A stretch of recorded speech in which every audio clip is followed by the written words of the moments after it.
Go for affiliation, training, attend to the Buddha, the Dharma, the Sangha, and accumulation of the practice, giving and so forth, may I become Buddha, the lots of changes.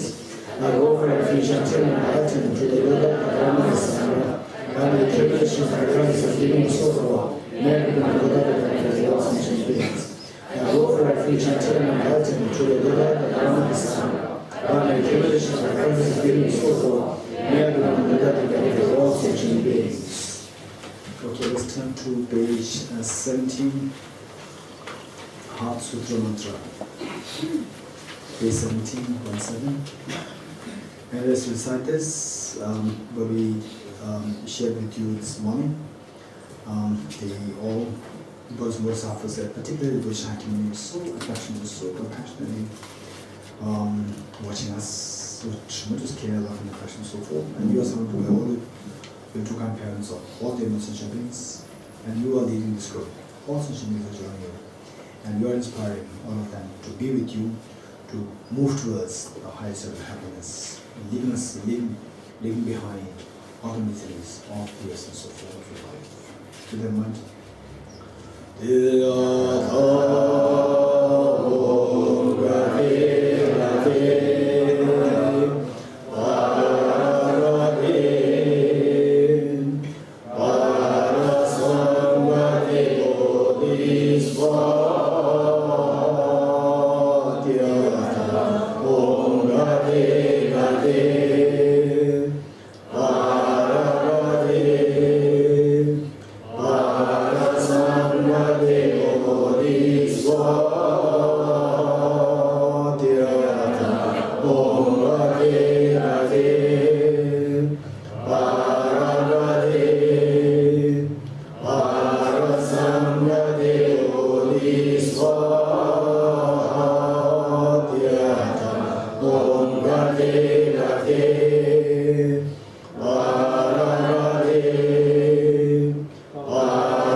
Heart Sutra. And the next session, I'm not too sure. If the Heart Sutra we could not finish, then we'll continue next session. If not, I might need to take a little rest. Okay. So Heart Sutra. Heart Sutra. I remember His Holiness the Dalai Lama, whenever he gives major public teachings, usually there's a tradition where the obstacles, the potential obstacles, to avoid the potential obstacles, there are some set of rituals, prayers to be done to evade obstacles. His Holiness the Dalai Lama, I remember actually doing this, say, instead of the separate rituals, he recited Heart Sutra 3 times. At one point I remember, and so it's very clearly mentioning that there's nothing greater than Heart Sutra to eliminate obstacles which might be there on the way to your success, on the way to your good health, on the way to your, say, accomplishment, whatever. So this Heart Sutra is so precious. Now, how this Heart Sutra came to be, we need to know the background. And the Heart Sutra, which we're going to do the teaching on, from there, by reading this, we come to know that the background is given there. And the background is that this all happened in Valcha's Peak. Valcha's Peak. Some of you might have been there. There's a small place there in Rajgir, just a small protrusion, a small mountain there, here and there, which is known as Valcha's Peak. And one of the legends has it that the Buddha Shakyamuni, when he started to move there, then with the intention to disclose this teaching, the Heart Sutra, then the Bodhisattvas from many world systems, the world system that we are in right now is a solar system. And the solar system is a part of the Milky Way galaxy. And the Milky Way galaxy is just one of the millions and trillions of galaxies. So from that point of view, the Bodhisattvas who were in other world systems, and of course scientifically speaking, we could not even explore what is just within this tiny dot of the solar system. Even that is not explored fully. So some say that the Pluto is a planet, it's not a planet, and they are saying that they are now discovering more planets. So even this tiny dot within the Milky Way galaxy, even that is not explored fully. So forget about the Milky Way galaxies, all Milky Way galaxies, where for you to reach from your point to the end of the world system would take like many light years. And then what about the other galaxies?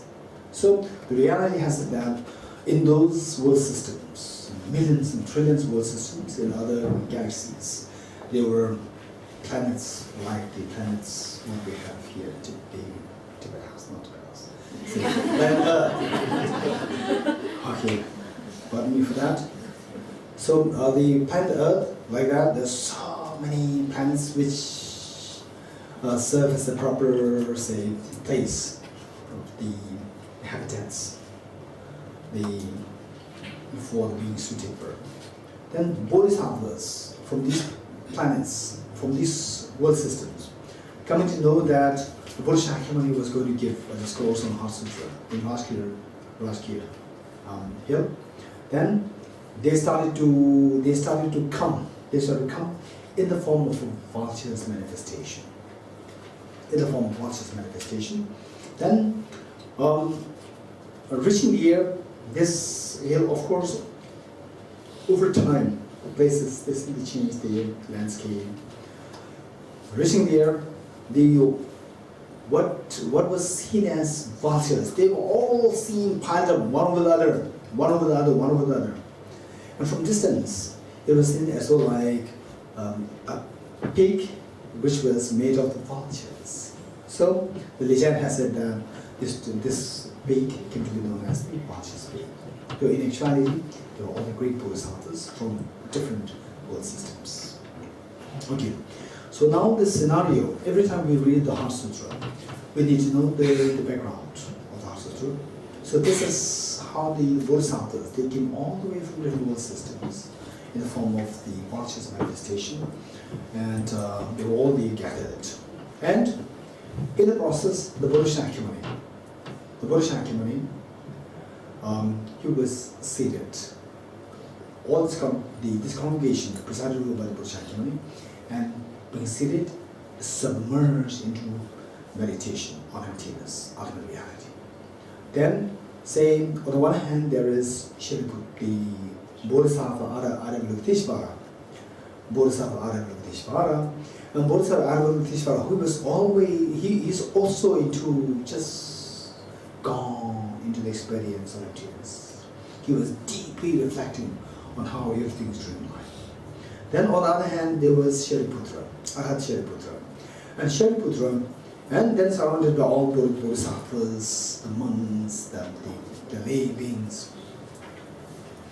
Then the Buddha Shakyamuni absorbed into this meditative concentration emptiness. So, unlike these sentient beings, unlike the beings like us, when one becomes a Buddha, the one thing which is so unique to the Buddha is that you can get access to the true truths, ultimate truth, which is the vast expanse of emptiness. At the same time, the diversity of the phenomena of the conventionalities. So one gets access to both the truths simultaneously. So because the Buddha, Prince Siddhartha, he achieved enlightenment, he was deeply immersed. While he was deeply immersed into this emptiness, simultaneously he was getting access to what is happening around every atom of the universe. Then through this vision, the Buddha Shakyamuni inspired Shariputra, who was revered as the most intelligent disciple of the Buddha Shakyamuni, most intelligent Sravaka disciple of the Buddha Shakyamuni, not amongst all the disciples, but amongst all the Sravaka disciples. Then the Buddha inspired him telepathically. The Buddha inspired Shariputra to ask question to Aravalokiteshvara. Okay, so now after learning this Heart Sutra, it is very important for us to keep in mind that every time you recite Heart Sutra, make it a point that you know what are the places where you have to emphasize. You have to take special note of. So one is, what was the question asked by Shariputra to Aravalokiteshvara? This is one thing that we need to keep in mind. What was the question asked? One. Then the second point that we need to keep in mind is what response Aravalokiteshvara gave to Shariputra. What was the answer? And all these dialogues were happening not for the benefit of the two of them. It's for us, for everyone there in the group, in the congregation, and for everyone to be following after their congregation, like us. For us, this dialogue was happening. So our job is, because this dialogue was happening, encouraged, inspired, blessed by the Buddha Shakyamuni and Aravalokiteshvara, the Bodhisattva of compassion. And in tantric system, he or she is the Buddha of compassion. Right? So now, sensing that this such an important dialogue is happening for the congregation there, and for us, and for the future generations to come. Say for example, after 20 years, TBC may be much more bigger, right? The biggest monastery in Singapore? Okasi. So TBC may grow like Okasi after 20 years. Right? Very different generation. Not even a single person today would be left. And, right? But then even for them, this Heart Sutra is relevant for them also. So therefore, because that this was all taught for us, for our benefit, we need to know how to use it in that way. So the things that we need to keep in mind is, one, what was the question asked by Shariputra to Aravalokiteshvara? Second, what was the response given by Aravalokiteshvara to Shariputra? Then third, what is the benefit? What is the benefit of this dialogue? What is the benefit? After all, me as the beneficiary of this Heart Sutra, so what benefit should I be reaping out of this Heart Sutra? So these three things that we need to keep in mind. Three things. And keep in mind that this Heart Sutra is actually taught for us. So outwardly we may not be there, but it was just with this vision of all the future generations which actually inspired this dialogue. Okay, keep this in mind. Now, what was the question asked? What was the question asked by Arahat Shariputra to Aravalokiteshvara? So the question asked was that, so the how should a fortunate daughter, a fortunate son of the lineage, how should the fortunate son or the daughter of the lineage should practice? Meaning, fortunate here doesn't mean that someone who is rich, doesn't mean that who is so powerful, doesn't mean that who is physically attractive. This is not the meaning. Of course, someone who is physically attractive, monetarily well off, then the politically powerful. So these are also the results of our merits, but the merits is of two kinds. Keep this in mind. Merits is of two kinds. One which is mundane merits and the supramundane merits. There are two.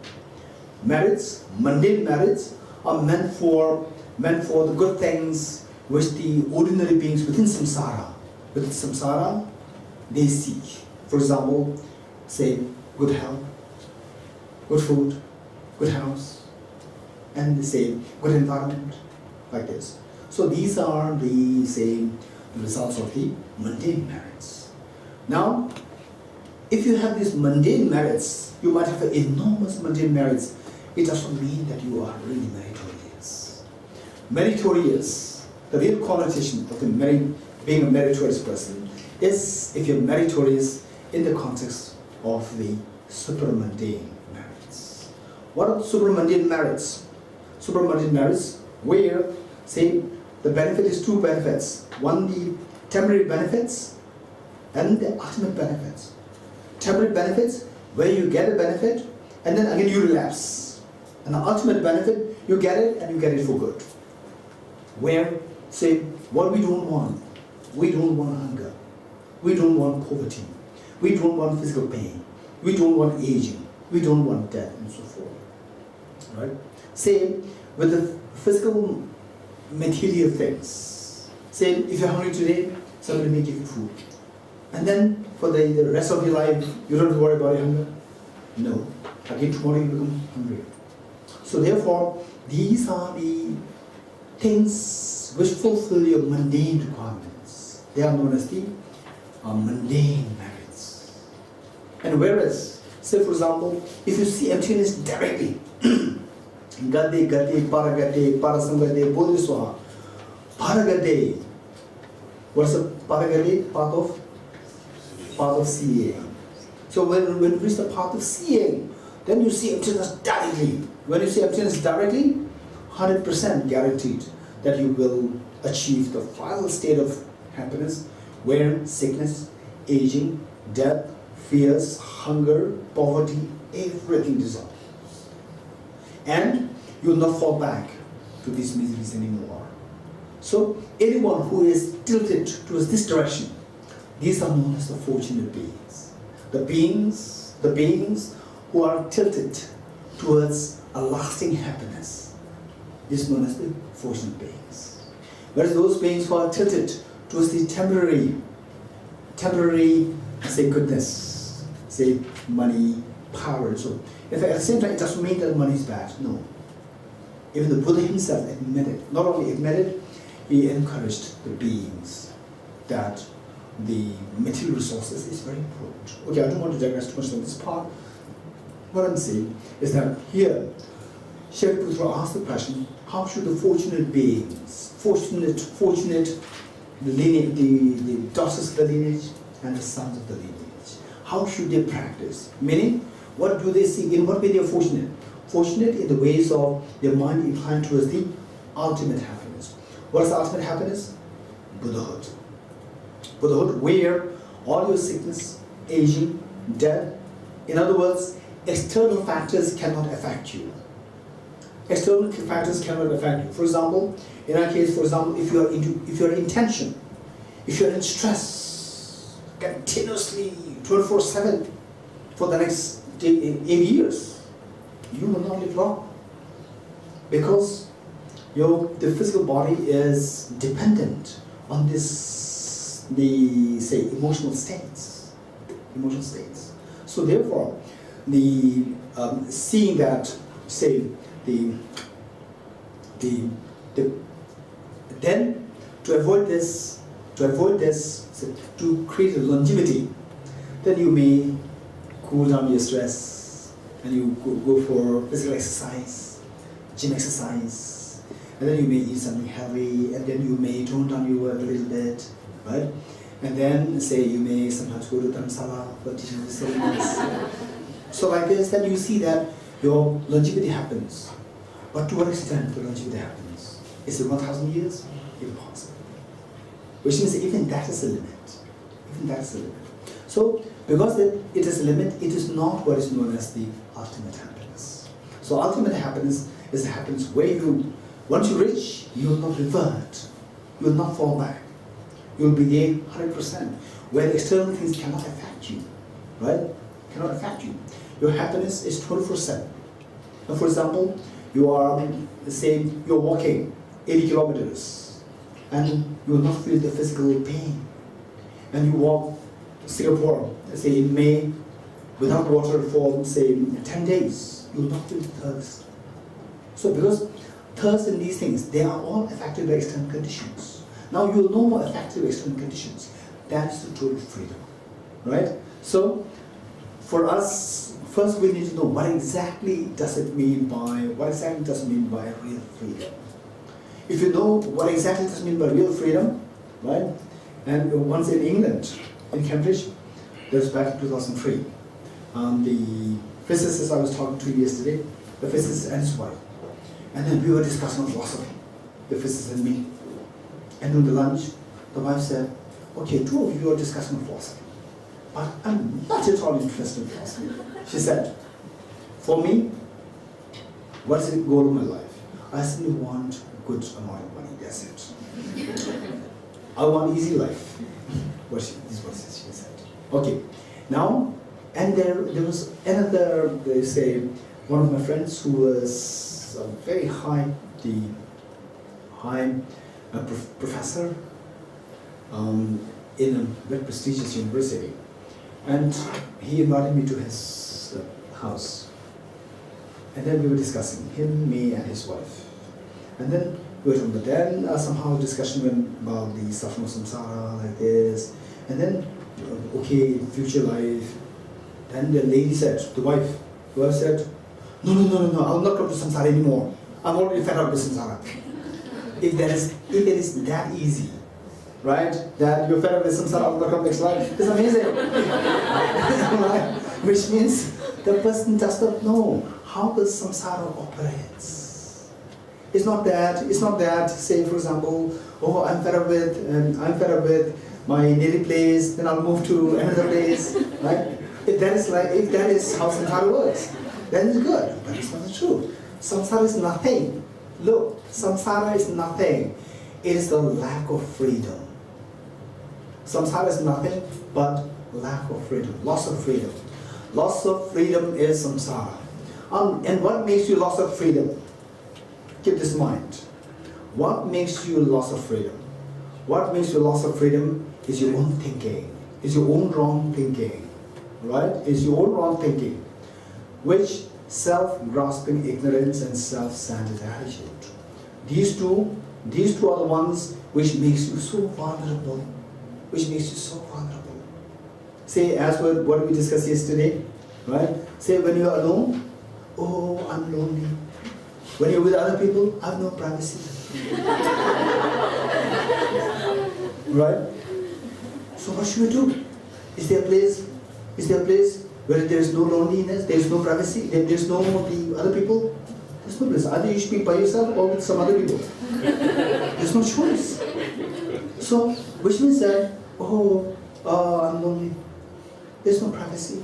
Which means you want privacy, you don't want loneliness, right? And then you don't want it and it is happening. You don't want it and it's happening, which means you don't have the freedom. So what made you lose the freedom? It's your wrong thinking. What are the wrong things responsible for that? Self-grasping ignorance and self-satisfaction. So, if you identify this so well, then say, if you take a poison cyanide, if you take a poison, maybe the mediocre degree cyanide, not not from flesh, just a touch, you're gone, right? Maybe mediocre degree, you eat it and it goes in. And, I don't want to have the pain of the cyanide. No, if you don't want the pain, what you do, go to the doctor and take the poison out, right? I don't want the pain, I'm fed up with the cyanide pain. It will not help. You need to know how the pain is occurring and how this can be removed, right? Okay, so with this, what I'm saying here is that fortunate beings, fortunate daughters of the lineage, fortunate sons of the lineage, meaning those boys and girls who are not infatuated with the mundane, temporary happiness, but who could see something beyond that. Okay, what is beyond that? This is ultimate happiness. Okay, those people who have a thought of achieving ultimate happiness, these are known as the fortunate people, right? Fortunate people. And fortunate daughters and fortunate sons of the lineage. What does it mean by the lineage? The lineage of the full happiness, lineage of the ultimate happiness, lineage of the Buddhahood, right? So if you really qualify yourself in this direction, you are the one who is genuinely into Dharma practice. Without this, however much one may be engaged in whatever you're doing, essentially we're not really doing any Dharma, right? Okay, now with this mind, then the Shariputra, on behalf of all the beings who are the fortunate beings, fortunate daughters and the daughters and the sons, the boys and girls, there's a different connotation. The daughter and a girl. Daughter is a closeness. Daughter is like the girl, or let's say the daughter, meaning who's going to take the responsibility of the family eventually. And the son is one who's going to take the responsibility of the family eventually. The prince who's become the king later on. So that is the meaning of the daughter and the son, not just as boys or girls. Right? And the lineage of what? Lineage of the Buddhahood. So these daughters will eventually become Buddhas. These sons will eventually become Buddhas. So that lineage. Okay. So this was the question asked. So as someone who is fortunate in this direction to seeking what is the ultimate happiness, what practice should they do? This is the question asked. Okay, how many fall in this category? I would say that in many different degrees, we all fall in this category. Without this, we will not come here, right? And Singapore, I know how busy, right? And somehow this is a huge machine here, and you are part of this huge machine. As the machine moves, you have to move, and still you look for a time to get out of this for this, which means that we all have this seed of being the daughters and the sons of the lineage. Okay, one. Then the response given by Aravalokiteshvara. Then Aravalokiteshvara gave a very detailed response. How should we practice? What practice should we do to actually become Buddha? So it says, so don't remain in samsara anymore. Move from samsara to the first gate. Gate to the second gate to paragate, parasangate, bodhiswa. Right? So how? How to move from gate, how? Then Aravalokiteshvara gave a detailed answer. So finally, how? Gate is a journey. Go beyond. Go still beyond and establish enlightenment. This is the journey. And it is not an external journey. It's a mental journey. You agree with me? It's a mental journey. So this journey is a mental journey. So your mind, how do we know that the journey is taking place? So journey from the very defiled state of the mind to the final purification of the mind. That's the journey. Right? Now the question is how to remove the mental defilements. How to remove the mental defilements so that this process is happening, gate, paragate, parasangate, bodhisattva, that this process is happening. So what you do that? So given that these defilements, they are rooted to all these defilements, they have two main roots: self-grasping ignorance and self-centered attitude. These are the two roots there. So finally we have to remove these two roots. And to what extent do you remove these two roots? Say on 25%. 10% you remove that, or 20%. 20% you remove that, it becomes gade.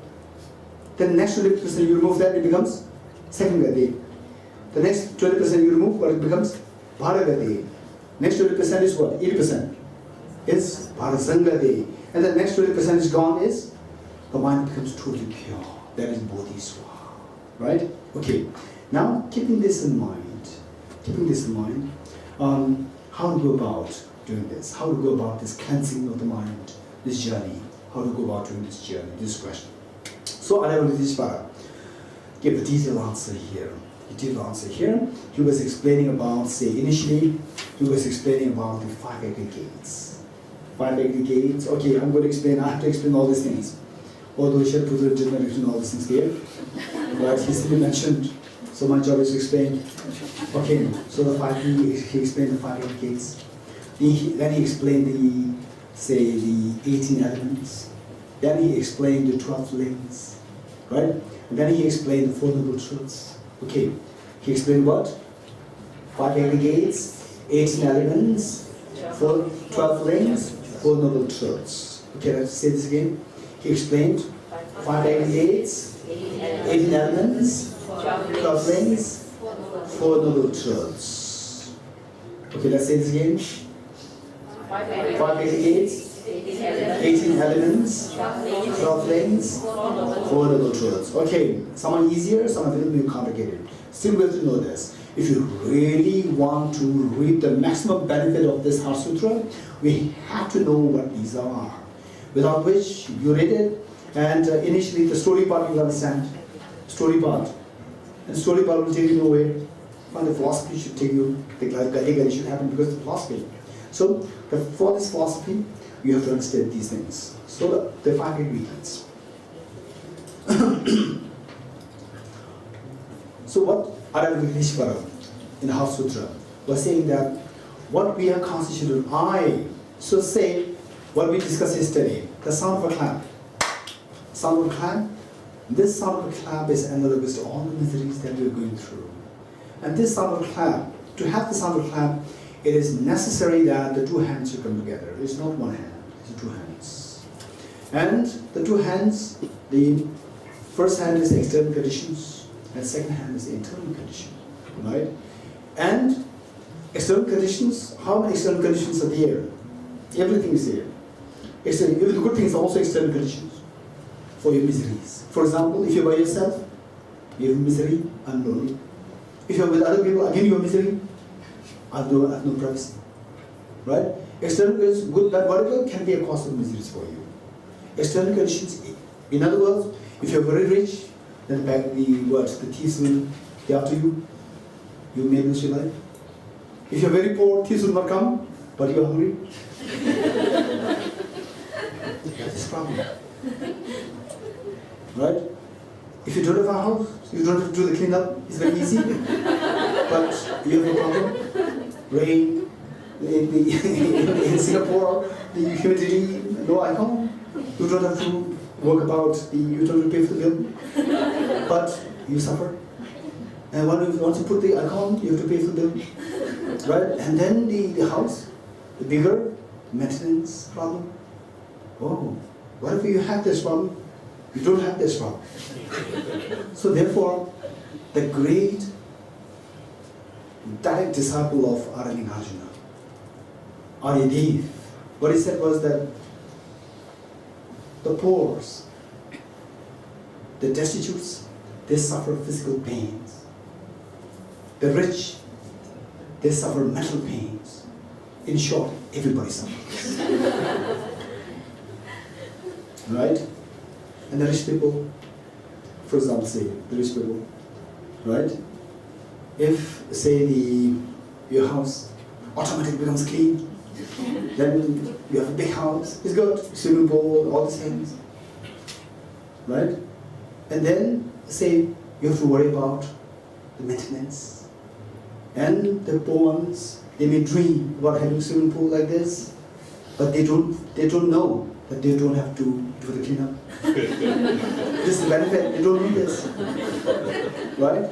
So therefore, we see that external conditions, in fact, you believe it or not, there are so many big houses left unattended. Now become a haunted place. There are so many places, perhaps in Singapore also, I've seen many places, right? Okay, so what I'm saying is that it's not easy. So finally, external things of the two hands, the other hand is the external thing, and one thing is your own thinking, right? So these two things, when joined together, the sound is unavoidable. So with this, remember what Bodhisattva Shantideva said. What Bodhisattva Shantideva said. Say, if you feel the prick of the thorns because of walking on the land, if you feel the prick, oh, it's pricking, the thorns are pricking me. Oh, cover the entire earth with the leather, right? You first of all, you will not, even if you are so rich, you will not get that amount of leather in the world. One, even with the money, you will not, right? One. Then, number two, the beauty of the gardens all will disappear. Number two, right? Instead, he said, just cover the two tiny soles, two tiny feet with the very two small leather, and you walk everywhere, anywhere. It suffices covering the entire earth with leather. So, covering the external thing, covering the external world with the leather is what you're trying to exterminate the external factors. It's impossible that you can exterminate all the external factors which contribute to our miseries. Now, what should we do? Of the two hands, one is we can't really avoid all the external factors. Other hand is easy, it's internal, like the two tiny feet, right? You just cover these two within the leather, you walk anywhere, you will not be hurt. So likewise, the Aravadapishvara in Sutra, where he was discoursing to Shariputra, was that same like the two hands, where we have all these miseries coming into being. Just reflect here and after this class. Just reflect all the miseries, right? Is there a misery which says that, oh, my neighbor is not having water, so I'm in pain? Or say a person in, say, Nigeria is being attacked by terrorists, so I'm in pain. Is it like that pain? Or this person did not do something good to me? This person has been so rude to me. Me is always there. In all the problems, me is there. This me is there, right? So Aravadapishvara, he's telling us, he's teaching us that this external things and the internal thing, something to do with me, I. Of the two, external things you cannot possibly think of eradicating all. With the I, misperception of the I. Misperception, holding this I to be so solidly real. This is always there. This is the one which is intact in all the mischiefs, in all the problems. In all problems we end up in, this I is always there. This, this misexpression I, this feeling is always there.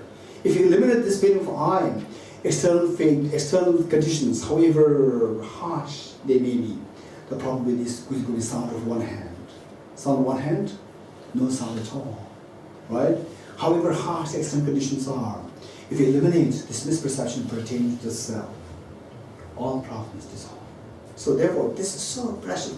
But at the same time, let us not say overestimate. Oh wow, it's amazing. So I got it now, right? I've got Heart Sutra now. So just one day, Heart Sutra, and then I got it. No, it'll take time. Although it takes time, keep in mind that nobler the task, more the time taking. Nobler the task, more time taking to accomplish it. Keep this in mind. Because this is such a noble task.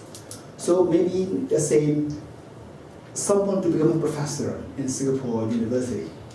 Someone to become a professor, how long does it take? 2 years? Of high school? No, 5 years? 3 years? No, so many years.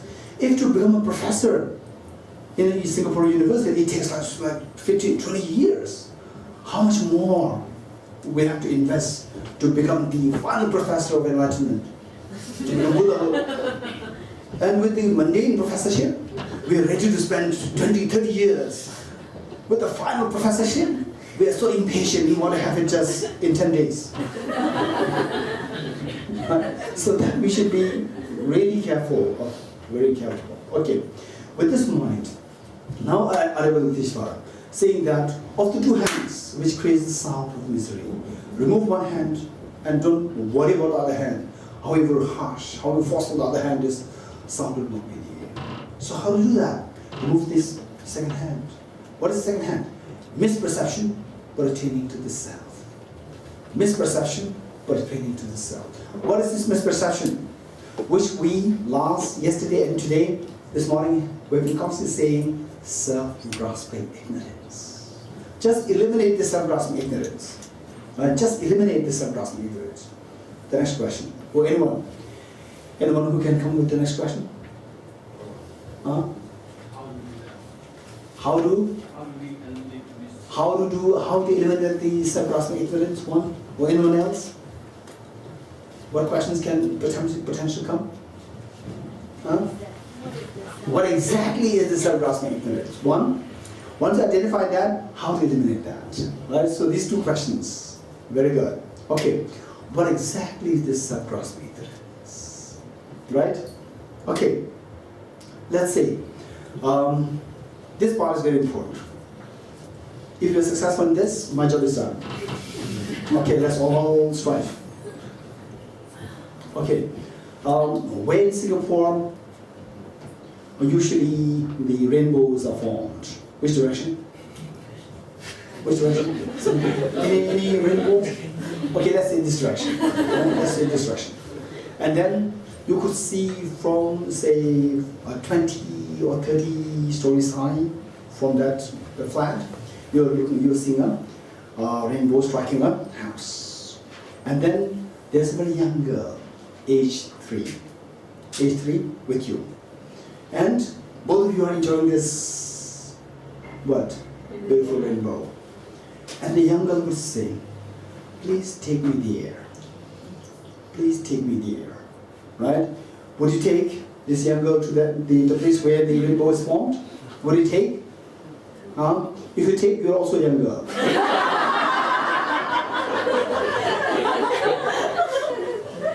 If you take, you're also a young girl, because young girl thinks that the rainbow, the closer you go there, this rainbow is tangible, I can play with this. And if you don't take her, which means you're a grown-up girl, then knowing that closer you go there, the rainbow will disappear. You getting it? Okay. Imagine if the self, this I, which is always involved with all the miseries, all the problems, this I, or if this is like a rainbow, would you really feel so attached to it? You will not feel attached to it. if this eye is like a rainbow, it's not solid, nothing really here, right? You go, it disappears. Right? You go in, then this eye disappears. Then the attachment to the eye will not be here. Then if something hurts this, your mind will not be disturbed. You getting it? So now, this is so precious. This is so precious. There were so many philosophers, thinkers, great saints, then the prophets, the great teachers appeared on this earth. Nobody taught us that the self is like a rainbow. Nobody taught us. It is only the Buddha Shakyamuni who appeared on this earth to teach us, so that all miseries will come to an end. Right? Okay. So Adavalokiteshvara is now explaining in Heart Sutra as what exactly is this self-grasping ignorance and how to eliminate this self-grasping ignorance. That this self, for example, say in your dream, right? You are very hungry, right? In fact, 2 days ago, I had very light breakfast, and then after that I was taken to some other places. Then I started feeling. Anyways, I have blood sugar problem, and then I started feeling hungry. I'm going to the biggest temple. What is that? Bukasi here, and I started feeling, the blood sugar level is going down. I would feel it. Unfortunately, I got something because of rain. Yeah. So what I'm saying is that now look, imagine in your dream you are so hungry, right?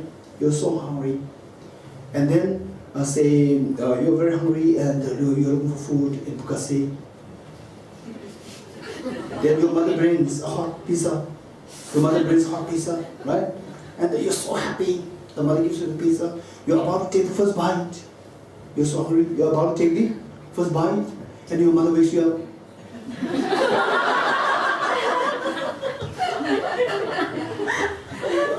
Yeah. You're about to take the first bite.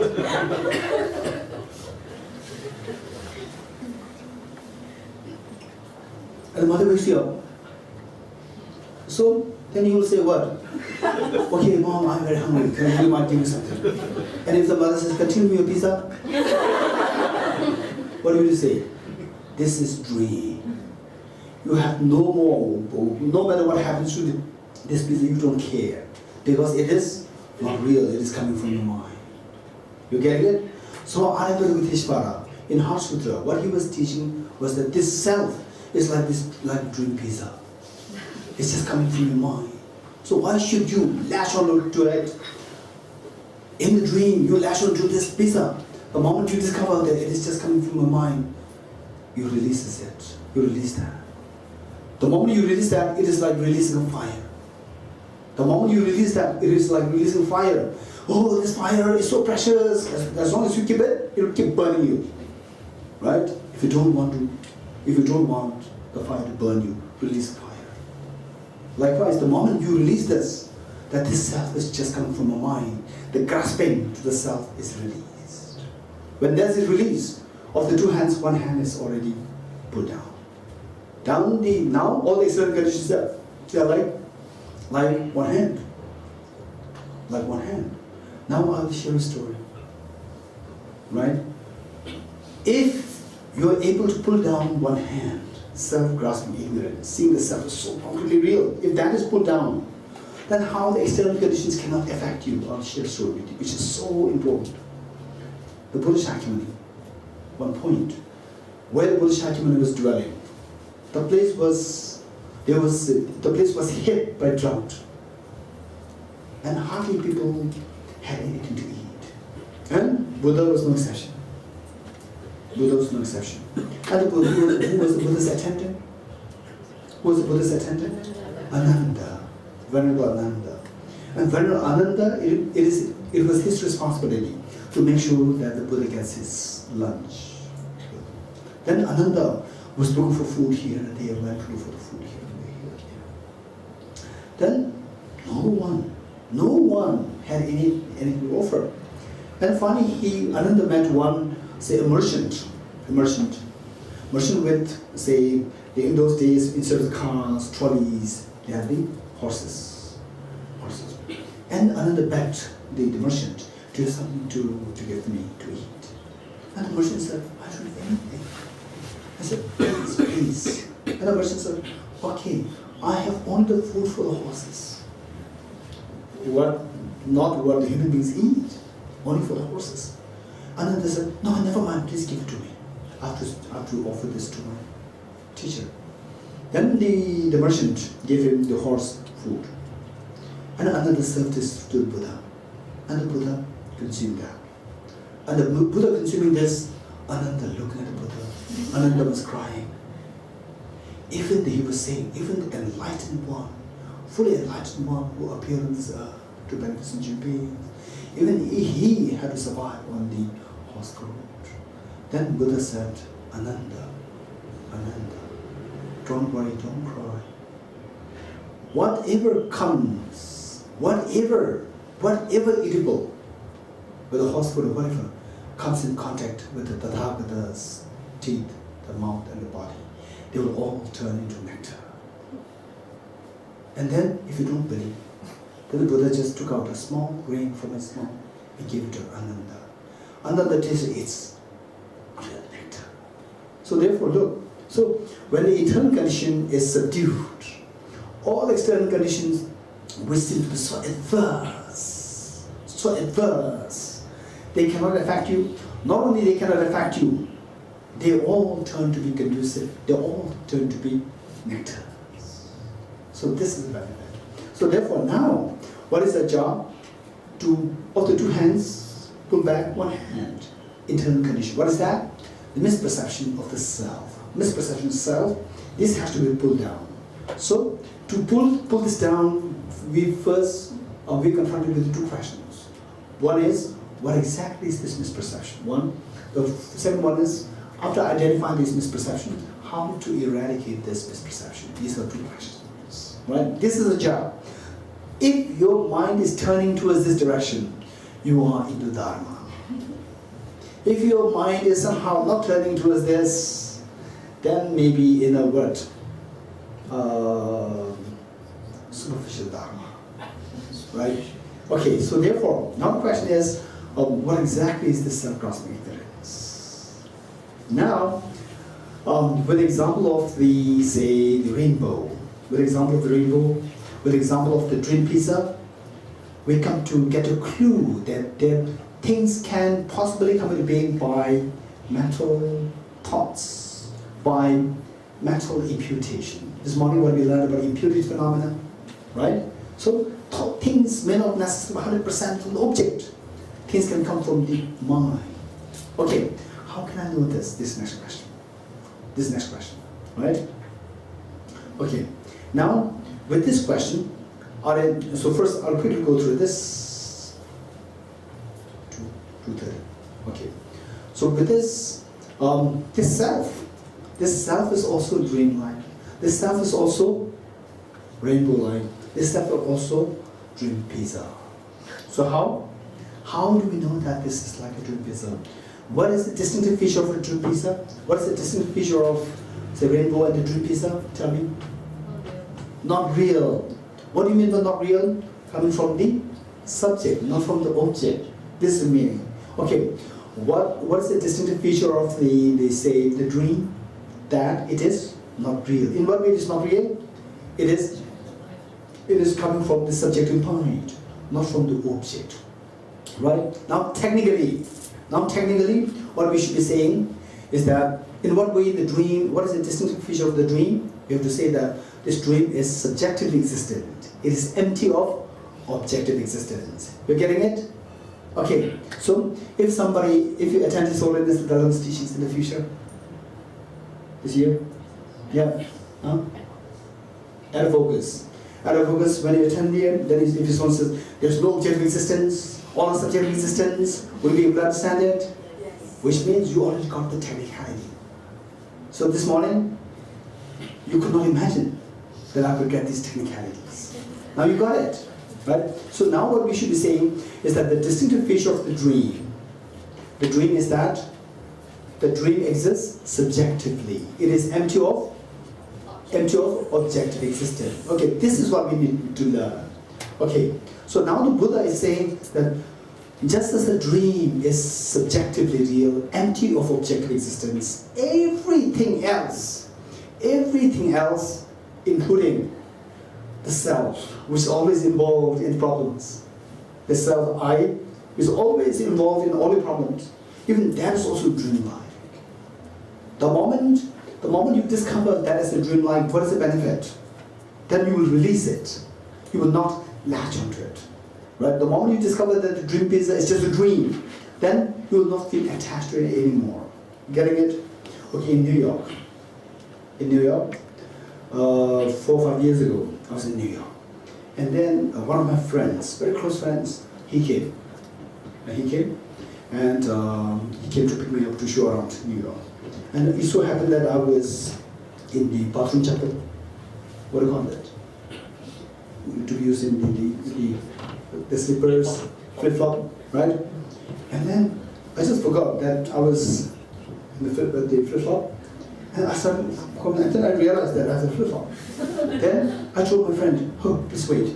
I'll go to put my shoes." And he said, "Why?"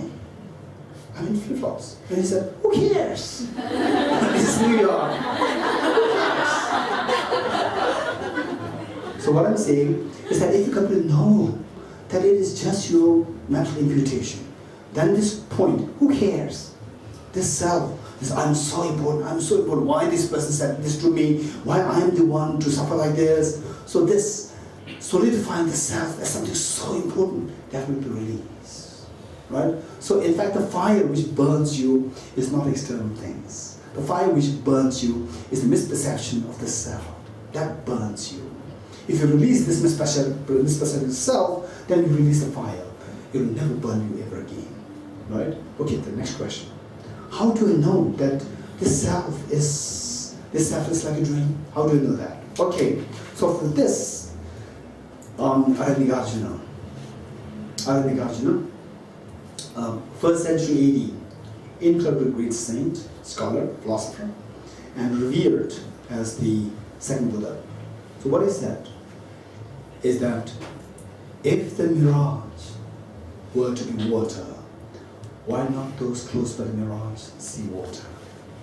Okay, let me repeat it. If, and we all have to repeat it afterwards, okay? Alright, okay, don't just let me repeat. You also pay attention so that we will all say this again. If the mirage were to be water, why not those close by the mirage see water? Okay, let's say this again. If the mirage were to be water, why not those close by the mirage see water? Okay, let's say this again. If the mirage were to be water, why not those close by the mirage see water? Okay, say you're 1 kilometer away from me. You are 1 kilometer away from me, and then from there you are seeing that next to me is a water. Actually, you are seeing that there's a water just close by me. And then how would you determine that there's a real water or is mirage? How do we determine that? Anyone? Come closer. Where? Towards where you are seeing that. Towards where you are seeing water. Right? You come closer. You go closer to this object. You go closer to the object to see whether it is real or is mirage. And how do you know that it's mirage? By coming too close, then if what is not there, earlier perception is the perception of mirage, not water. You getting it? Okay, don't forget this. Now, what Aranyagajna said, when you apply this to the self who is always the troublemaker, the one who's always involved in all the troubles, you believe it or not, yes, no? All problems, there's the self involved, right? This person is so unfair towards me, not towards the Prime Minister, not towards the President, not towards my neighbor, not towards my enemy. Towards the enemy is even better. Right? He deserves it. But towards you, no, I don't deserve it. Okay, so this self. So this self, now we apply Aranyagajna's 2 lines. to this in line with what Arabia Tishma said.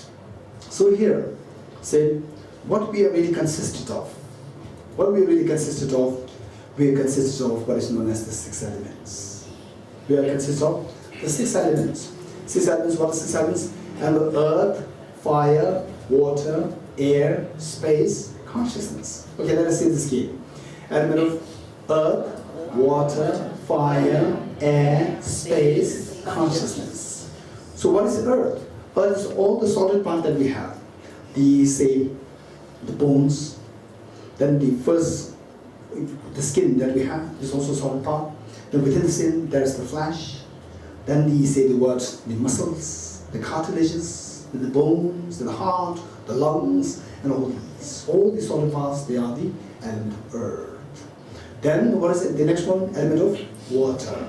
Element of water is the blood which is pumped in and out by the heart. This element of water, right? So we see that what we consisted of is the solid part, element of earth. Then the water, element of water, the element of water which is the blood. Then it is also consisted of the element of fire. Fire is the body heat. Body heat, this is the element of fire. Then the element of air, the air which we breathe in and out. Then the element of space. So scientifically speaking, according to physics, we are made of millions of atoms, and atoms are further made of protons, electrons, neutrons, and so forth. So from that point of view, the space between the electrons and the nucleus, the protons, neutrons, the space is much wider than the size of the electron and protons. So essentially, we see that although we are something solid person, but deep inside, we are essentially just vacuum, right? So this is known as the element of the space. The next is the element of consciousness. Element of consciousness is our mind. The mind, the thinking mind. Okay, in this connection, what I like to say is that, say, the mind that we have, when somebody dies, the person transmigrates to the next life. In other words, the concept of the rebirth.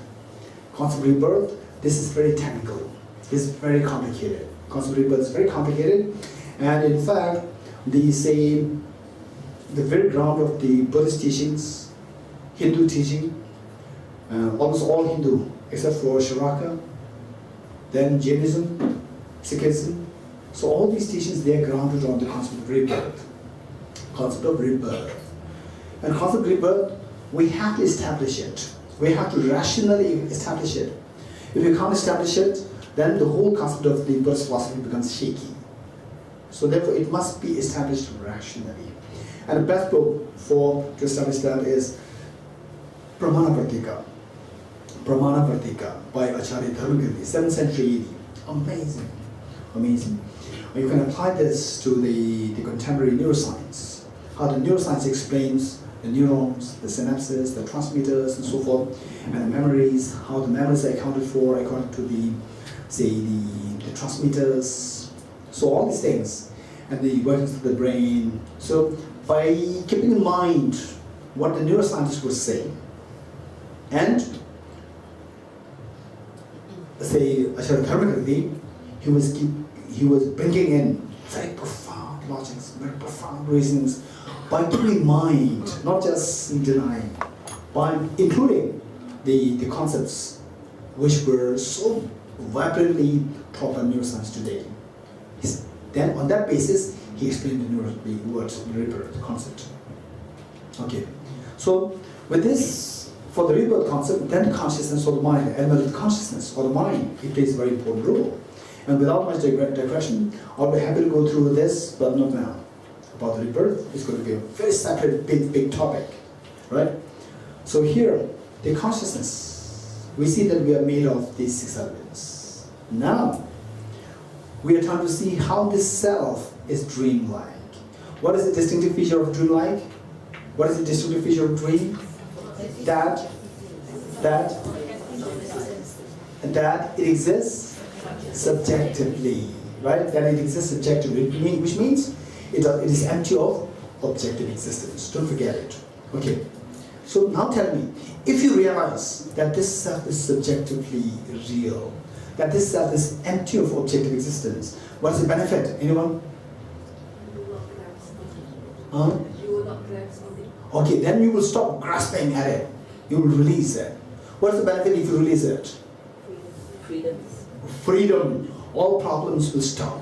Because in all problems of the two hands, this one, grasping at the self, this is when this release, then all of the factors are like one hand. So the one hand there's no sound. So sound misery stops. So this is the benefit. Now, Aravalokiteshvara, he was explaining how the self is dreamlike. How the self is dreamlike. Okay, let's see. Sit comfortably. So where you can sit comfortably, or sit upright, you sit upright. Otherwise, sit in position, whichever position is more comfortable for you. Okay. We're going to do a very quick, say, the reflective meditation, analytical meditation, very quick analytical meditation.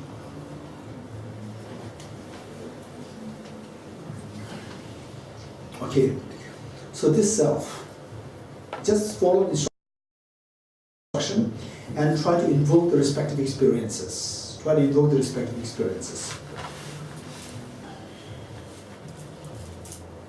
What are you doing? I'm analyzing, I'm meditating, I'm doing analytical meditation. Who is doing that? I. What is this I like? Is this I like a dream, or this I is so concretely, objectively there? Oh, it's so objectively there, so solidly there. I sure, yes. Okay. Now, while there are two possibilities, that this I, this person, exists subjectively or objectively, we choose to believe in the second one, that is I by the name Dorji, I by the name, say, Wayne, Sonamla. So this I, we prefer to see that as objectively real. That's true. Okay. That is deceptive. How do you know that? Well, remember what Arjuna said. If the mirage were to be water, why not those close by the mirage see water? If the mirage were to be water, why not those close by the mirage see water? In a like manner, in a similar token of analysis, if this person, I, were to exist objectively, why not I see this person as I go closer to his object? If this I or the person were to exist objectively, why not I see this person or the I as I go closer to his object? Okay, now let us go closer to his object. Let us go closer to his object. Okay, so we use the same, what makes you think that this I exists objectively? Because I will see that. And your eyesight is so gross. Yes, that's true. It can be deceptive sometimes. Yes, that's true.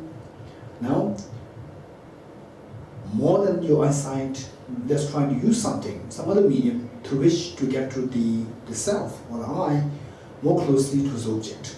So what could that be like? So let's take the electron microscope, very powerful microscope. So under this, you try to see, go too close towards the self. By going too closer to the self or the object, what you first see is just the skin. This is not this I. Then behind this, there's the fatty tissues. Behind this, the flesh, the muscles, the cartilages, the bones, the heart, the lungs, the spleen, the intestine, and so forth. And none of these is the self. None of this is this I. So they form the element of earth. So the element of earth is not me. Remove all those elements of earth which are not the self. All the solid parts, remove them, which are not the self. You are looking for the self so objectively. You remove that. Now you see the element of water, the blood which is pumped in and out by the heart. That is also not 100%. Remove that. Now the element of the fire, the body heat. Others from distance can see me, but they cannot see my body heat. So this body heat is also not me. Remove that. Element of fire is also not. Then element of air which is breathed the in and out by the lungs. That's also not me. I'm not air. Remove that. Now I'm in space. Space is empty in nature. I'm a solid in nature. So therefore the space also will be removed that. Now the element of consciousness. This consciousness or the mind, this does not have a gender. I'm a male, I'm a female. This gender is given rise to on the basis of the body, not on the basis of the mind. So the mind doesn't have gender, but whereas I have a gender, I'm a male, I'm a female. So therefore this mind is also not removed that. What is left? Nothing is left. I've gone too close to the object, and now nothing's left there. Where is this self meditating? It disappeared. It disappeared.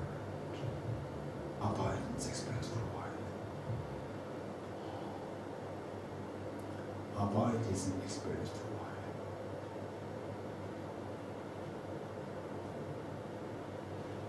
Okay, slowly come out of the meditation. Slowly come out of the meditation. This is a very auspicious. Okay, don't sleep.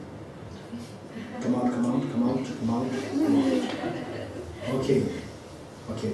So this is a very auspicious beginning of the meditation, and slowly, slowly we need to learn how to refine this meditation further. Right? So here we see that we go too close to the object into what? Into the 6 elements. You getting it? Into the 6 elements, what happened to the person? The person disappeared. You getting it? Okay, don't forget it. Don't forget it. 1. Now, let's say Aravalothishvara, what he did was that he looked for he advised, he taught us how to see to the objective self through going into the 5 aggregates. We did it, what? Through the 6 elements. So Aravalothishvara did it through 5 aggregates. So what are the 5 aggregates? Very simple. Aggregate of form, feeling, discrimination, composition factors, and consciousness. Very good. Okay, the 5 areas, we have to learn these things. These things we must learn. Don't underestimate yourself. We must learn these things. And these will repeatedly come. If you don't know these 5 today, the same question will come tomorrow. Again, you don't know. Right? Then how many don't knows are there? Every time you go to any center, these things are discussed, you don't know. So don't know is like 100,000 times. Whereas if you know today, then every time this discussion comes, you have, I know 100,000 times. Right? So therefore just solve this problem once. 5 aggregates. Aggregate of form, feeling, discrimination, compositional factors, and consciousness. Right? And I'll explain each of them, don't worry. Aggregate of feeling, no. Aggregate of form, second. Feeling, discrimination, compositional factors, and consciousness. Okay, so what are these 5? First, what we have is we have the body and we have the mind. This is undeniable fact. We have the body and we have the mind. For example, say, oh, I'm feeling a little thirsty. Then I pick up this mug. So what picks up this mug? Who picks up this mug? I pick up. But in actuality, it's my hand which picked up. My hand is not me. My hand is not body. You agree with me or not? And then, what did you meditate? You meditated on emptiness of the self. You meditated on emptiness of the self.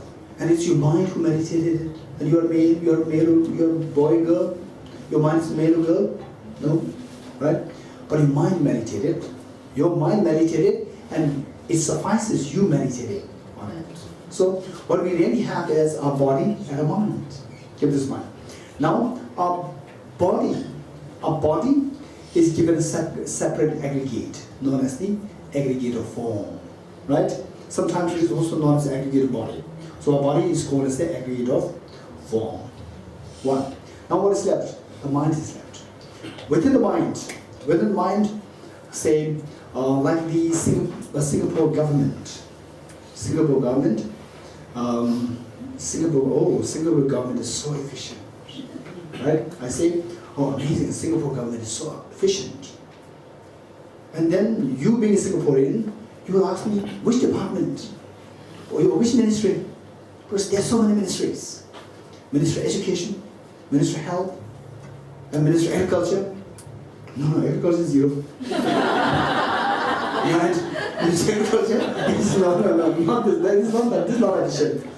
The Minister of Finance, Minister of Technology, Minister of Health, Education. They are superb. Not the agriculture. There must be some minister there. Agriculture. I don't know what they're doing. Right? There must be. Okay.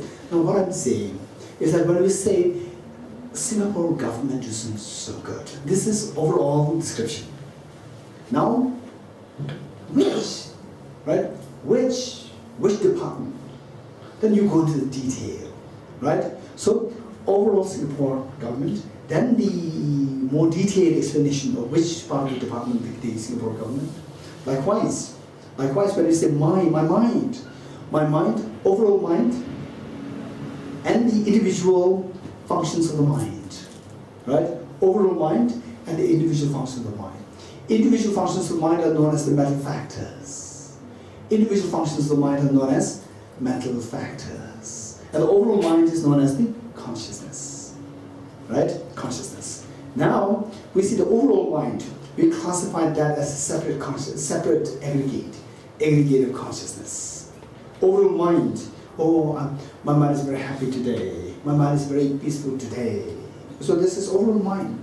The overall mind is classified as a separate aggregate. What aggregate? Aggregate of consciousness. Now, within the details, like the departments, your mind, the mind. How many functions are there with the mind? How many functions? 2, 10, many. Some people, right? Some people, they are very intellectual, extremely intellectual, right? Extremely intellectual, and their heart may be missing. And some people, they have a tremendous heart, but intellectually may not be so good. And some people, right? Some people, they sit and do the meditation. They could do the meditation so well, mental stability, clarity, so. And some people, the moment they sit, they start sleeping, right? The clarity and the stability of the mind is missing. So the mind has so many functions, so many functions. How many such functions are there? Millions and trillions. All these millions and trillions of functions, the Buddha Shakyamuni at one point picked up 51 mental factors, 51 such functions, which are related to our spiritual progress. The Buddha Shakyamuni picked up 51 mental functions which are related to our spiritual progress. Okay, of these 51 mental functions, there are 2 mental functions which are exceptionally important. There are 2 mental functions which are exceptionally important. One is feeling. One is the mental function of feeling. Why feeling is so important? If not 100%, 99.9% of all our actions are determined by the feelings. If not 100%, 99.9% of all our actions are determined by feelings, right? Okay. For example, so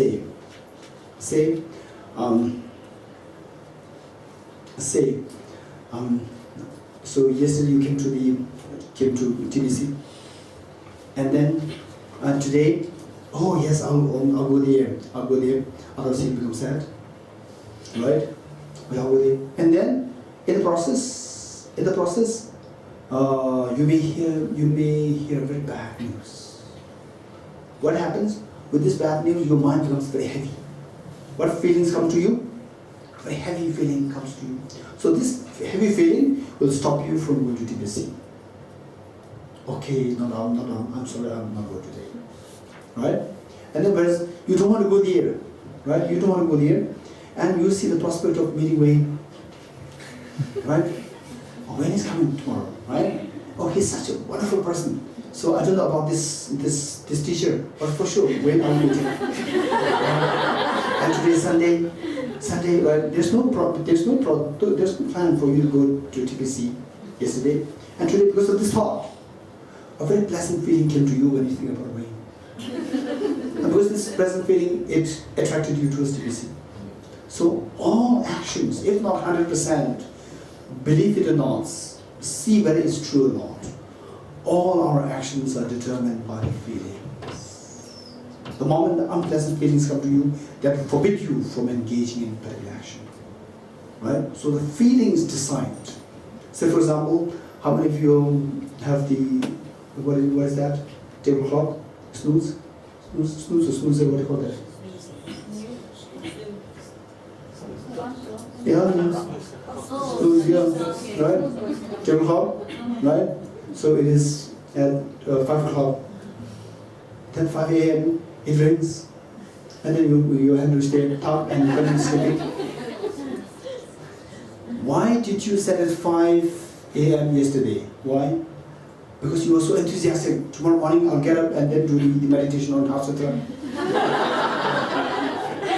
Then this morning, with the morning sleeping, and then say at 5 o'clock, the bell rings, and then you feel so cozy, right? You have such a pleasant sleep, and then you want to get out of this very pleasant sleep. Sleep of what? Not meditating. So that forbids you. That makes you to continue sleeping. That makes you to engage in, continuously engage in the act of sleeping. Right? So how to continue this act of sleeping? Just switch off, and then that's it. Then in the end, when you get up, you will regret. Oh, how it's already 7 o'clock, it's already 8 o'clock, right? So what I'm saying is that if not 100%, 99.9% of all our actions are determined by the kind of feelings. Aggressive actions, compassionate actions, all actions are determined by very meaningful actions, meaningless actions, idle gossip, all these things simply determine. Say for example, if you are very busy, and I don't think Singapore itself have, because you must be so busy in the timetable, I don't know, right? So in some places, idle gossip is so popular, what a waste of time, right? Two and more than 2 people meet, then the discussion is just gossip. And gossip is just a waste of time. Then start discussing, oh, this girl is in this dress, this shoe. It's not your business. Yeah.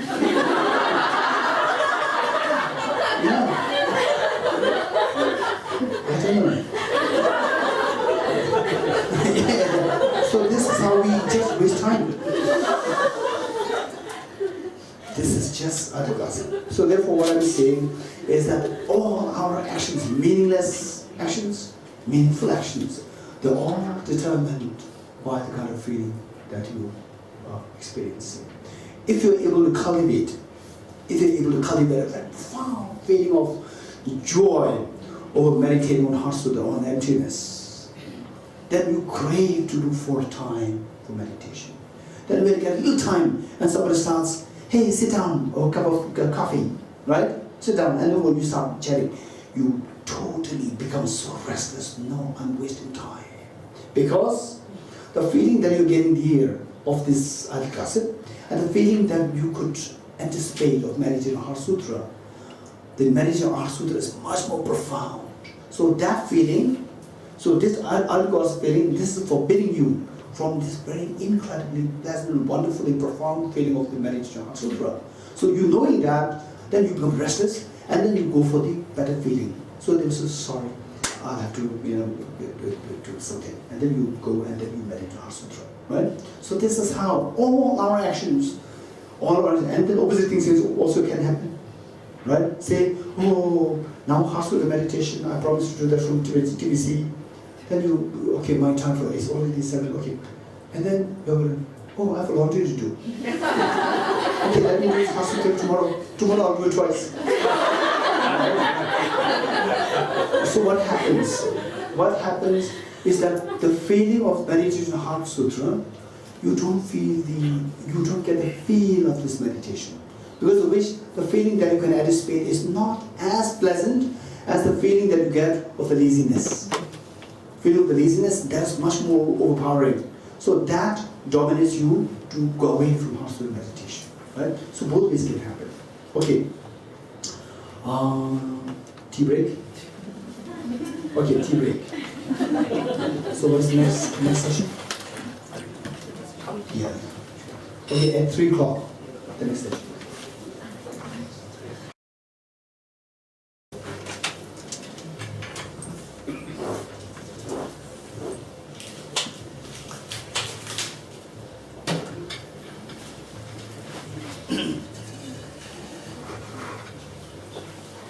Let's turn the page. Let's turn to page 17, Hospital Mantra.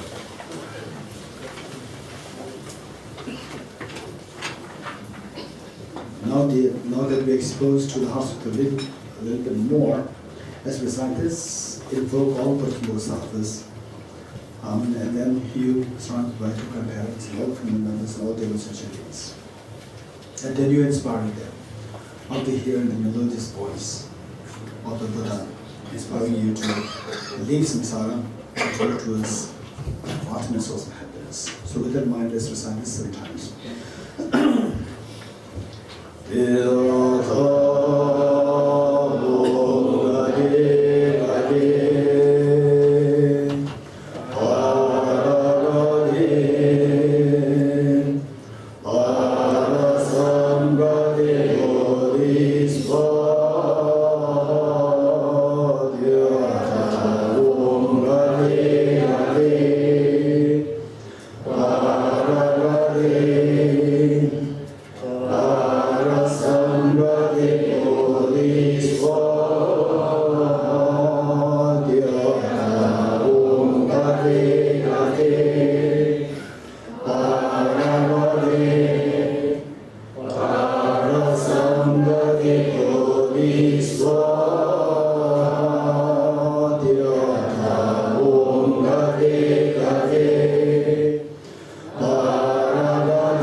Okay. Now we're discussing about the 5 aggregates. Aggregate reform is done. Aggregate feeling within the mind. We see the mind in general is known as the aggregate of consciousness. And the mind, going to the detailed functions of the mind, we then divide this into mental factors. And within the mental factors, we see that there are 2 important mental functions which are extremely important and which in fact determine who you are. So in terms of the feeling, mental function of feeling, this is, if not 100%, 99.9% of all our actions are determined by the kind of feeling that we're going through, right? Okay, I'll not go to more digression. Then another very important, so since the feeling plays a very important role, feeling, the mental factor of feeling is classified as a separate aggregate of feeling. Now the next important mental function within you, which is so important, is the mental factor of discrimination. Discrimination here has several connotations. One is a little negative, discriminating, gender discrimination, caste discrimination, and so forth. This is not a connotation in this sense. Here, the discrimination is in the sense of you being able to distinguish things. Okay, this is physics, this is chemistry, this is biology, this is religion, and this is, okay, lunch break, and this is the class, right? Then, depending on how sharp you are in this metal factor, depending on how sharp you are in this metal factor, that makes you Albert Einstein, that makes you His Holiness the Dalai Lama, that makes you Mahatma Gandhi, right? So the quality of your life will be given to you by the metal factor of the discrimination. How sharp this metal factor is, that determines how qualitative you are as a physicist, as a scientist, as a religious practitioner, or as a teacher, say a meditator in emptiness, or as a social worker, right? So the social worker, let's say social worker, you have to see to the subtle nuances. We have to see to the subtle nuances of the social interactions. What is really happening there in the society overall? What is happening there on the individual level? What is happening there on this group, that group, this group, our group, so forth, right? So sharper you are, in terms of this metal factor of discrimination, you become a very special person in this category. So therefore, Albert Einstein, why he's so popular? Because he has this metal factor of discrimination pertaining to physics, which is acutely sharp, which is able to tease apart the subtle nuances of physics, tease apart the subtle nuances of the relativity theory of physics, right? Say the relativity of time, space. So where the classical Newtonian physics talks about only relativity of space, and then Albert Einstein, he was talking about the relativity of time as well, right? So then we see that the sharper you are in terms of this faculty of the discrimination, greater is the quality of your life. Greater is the quality of life. For example, say for example, Michelangelo, he's a great painter, and I also paint in my own ways, right? And then say someone who has no clue, who has no feel for painting. They may say that my painting is better than Michelangelo's painting. It's terrible. Because it's not true. It is happening because that person does not have the capacity to distinguish the subtle nuances of the paintings, right? So only those people who are so good in distinguishing the subtle nuances of the paintings, then these people will grade Michelangelo. Oh, he's an incredibly great painter, legendary painter, right? So what I'm saying is that this metal factor of the discrimination, it plays a very important role in your life to give a quality to your life. Say, how to deal with your life, how to deal with your parents, how to deal with your children, how to deal with your relatives, how to deal with your co-workers, and so forth.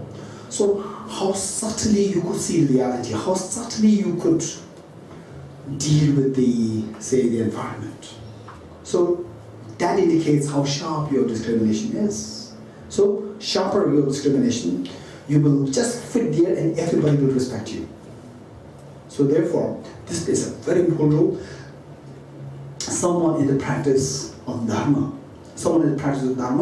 say, with this very sharp metal factor of discrimination, with this sharp metal factor of discrimination pertaining to emptiness. Because emptiness, right? Don't freak. There are 5 levels of emptiness. We have not even gone the first level, right? And then, how to tease apart these nuances of the 5 levels of emptiness? How to tease apart the nuances of these 5 levels of emptiness? So, it is not like physical, there's no physical measurement there. It is all to be done through a pure mental mind. So the mind needs a tremendous sharpness of the mental factor of discrimination. In other words, mental factor of discrimination, that determines the quality of your life. That determines the quality of your life. In your family, right? If you are not really fitting so well, which means something's wrong with the mental factor of discrimination. How do you need to improve that? How to improve that? Through learning the interdependency. how things are all interdependent, right? Through learning interdependency and through learning, through retrieving experience of love that you have from your parents and others. So that way, we see that the quality of your life will be given to you by the mental factor of discrimination. So therefore, of all the mental functions, mental function of the feeling, mental function of the discrimination, play an incredibly great role in your life. Because of which the feeling, mental factor of feeling is given a separate aggregate of feeling, and the mental factor of discrimination is ascribed as a separate mental factor known as mental factor of discrimination. Okay, so of the 51 mental factors, how many gone? 2 are gone. So how many left now? 49 left. So these 49, they are important, but they're not as important as these 2 things in determining the quality of your life, in determining your actions. Because of which, these remaining 49, they are put together as one aggregate of compositional factors. You getting it? Okay, now, each one of us earlier, the first class, the second class, we broke ourselves down into 6 elements. Now we can break ourselves down into 5 aggregates. What are 5 aggregates? Aggregate of form, feeling, discrimination, composite factors, and consciousness. And particularly those of you who are beginning here, simply don't worry. What I would say is that make sure that you do a little bit of exercise at home after leaving this class. So that will make you much easier next time. And then, why should we underestimate our own potentials? This is not at all difficult. And for example, you speak Mandarin, you speak English so well. And how long did it take for you to learn these 2 languages? Just 1 day, 10 days? No, it took so many years for you to speak very good Mandarin, for you to speak very good English. Okay. So now with this in mind, with this dharma, finally we see, keep in mind that of all the different actions, like doing a job for your living, and then the household chores, and all these things, we see that finally, the most important thing is to think about the long-term benefit for yourself, long-term happiness, which is eternal, lasting happiness, eternal happiness. At the same time, we will not undermine the importance of the material resources, importance of the community, importance of the facilities and so forth. Both are equally important. At the same time, don't 100% focus on just this mundane life, right? See, when you're younger, your parents may not be so happy if you go to 100% of spirituality. This is the problem. So, what I would suggest is that, say, if you have such kind of problem, if the Buddha has such understanding, then in which case you can make, like, say, 50% or 60% of your living, earning a living, and then they say 30% or 40% on spirituality. If not, at least like 10%, if not 5%. And even if the 5%, 5%, and you may think that, oh, this is what he's saying. It's very true, actually. So if you don't believe, try meditating for 5 minutes a day. Don't do anything more than that. 5 minutes, and then you just press your timer and do meditation. Before 5 minutes, it's just even not 1 minute pass, right? You will remember your laundry. And then, right, it is as though like without this laundry, the whole world is going to collapse. You will get the feeling. Yeah, you get the feeling. If you don't believe, check it. Only if you experiment it, you will feel it. You will get the feeling that this is the most important thing. This 5 minute, what is this 5 minute meditation? This is so important thing there, right? And then you actually stand up and go to do the laundry. You don't want to do the laundry. You want to do something else. You want to watch the television. So this exactly is what is happening, right? So this way, keep in mind that, say, knowing that these two mental factors, they play such an important role in our life. So with this, we see that we are nothing but made of the 5 aggregates. We are made of the 5 aggregates. Just as we are made of the 6 elements, we are also made of the 5 aggregates. So, Avalokiteshvara in her sutra, he was explaining how you, this person who is always involved with all the problems, all the trouble creator, so this person is dreamlike. It's just empty. You know how it is empty, how it is dreamlike? Because if it is not dreamlike, it should not be subjectively existent. If it is not subjectively existent, it should be objectively existent. If it is objectively existent, then closer you go towards the object, you should be able to find it.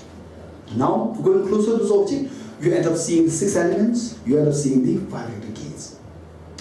None of the 6 elements is the person, none of the 5 elements is the person. 5 aggregates is the person. For example, the flower.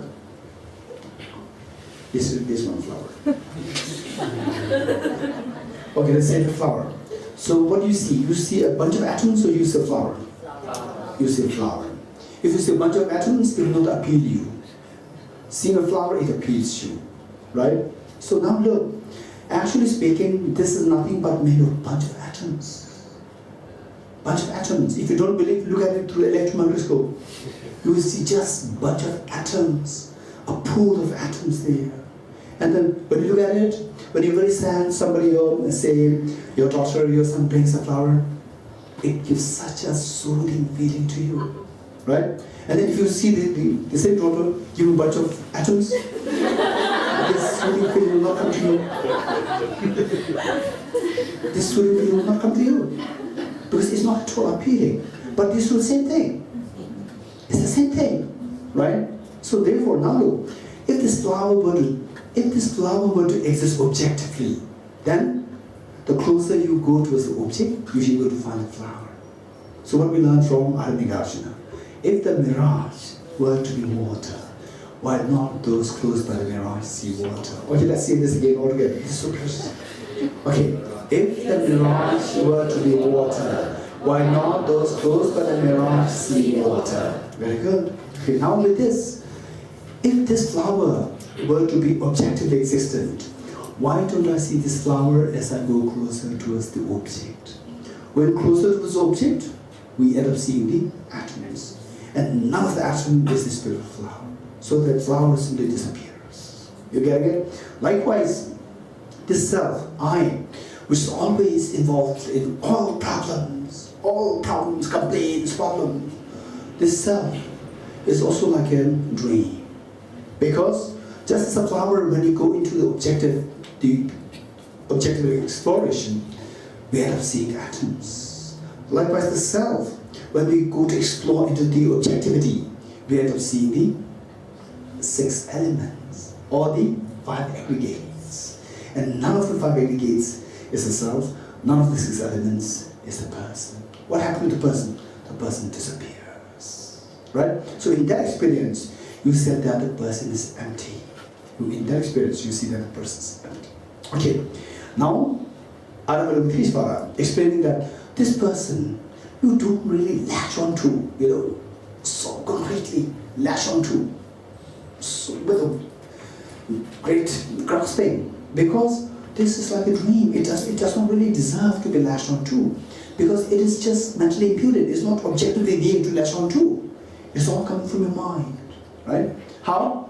Because the moment you go closer to the object, you end up seeing these 6 elements or the 5 aggregates. So therefore, it disappears like a rainbow. You go closer to the rainbow disappears. Okay. Now, the Avalokiteshvara, he's explaining that just as the self is empty in this analysis, even the individual aggregates, even the individual elements, and some of you may think that, okay, yes, the self disappeared, but elements are still there. And even the elements, you undertake the same analysis, elements will also disappear.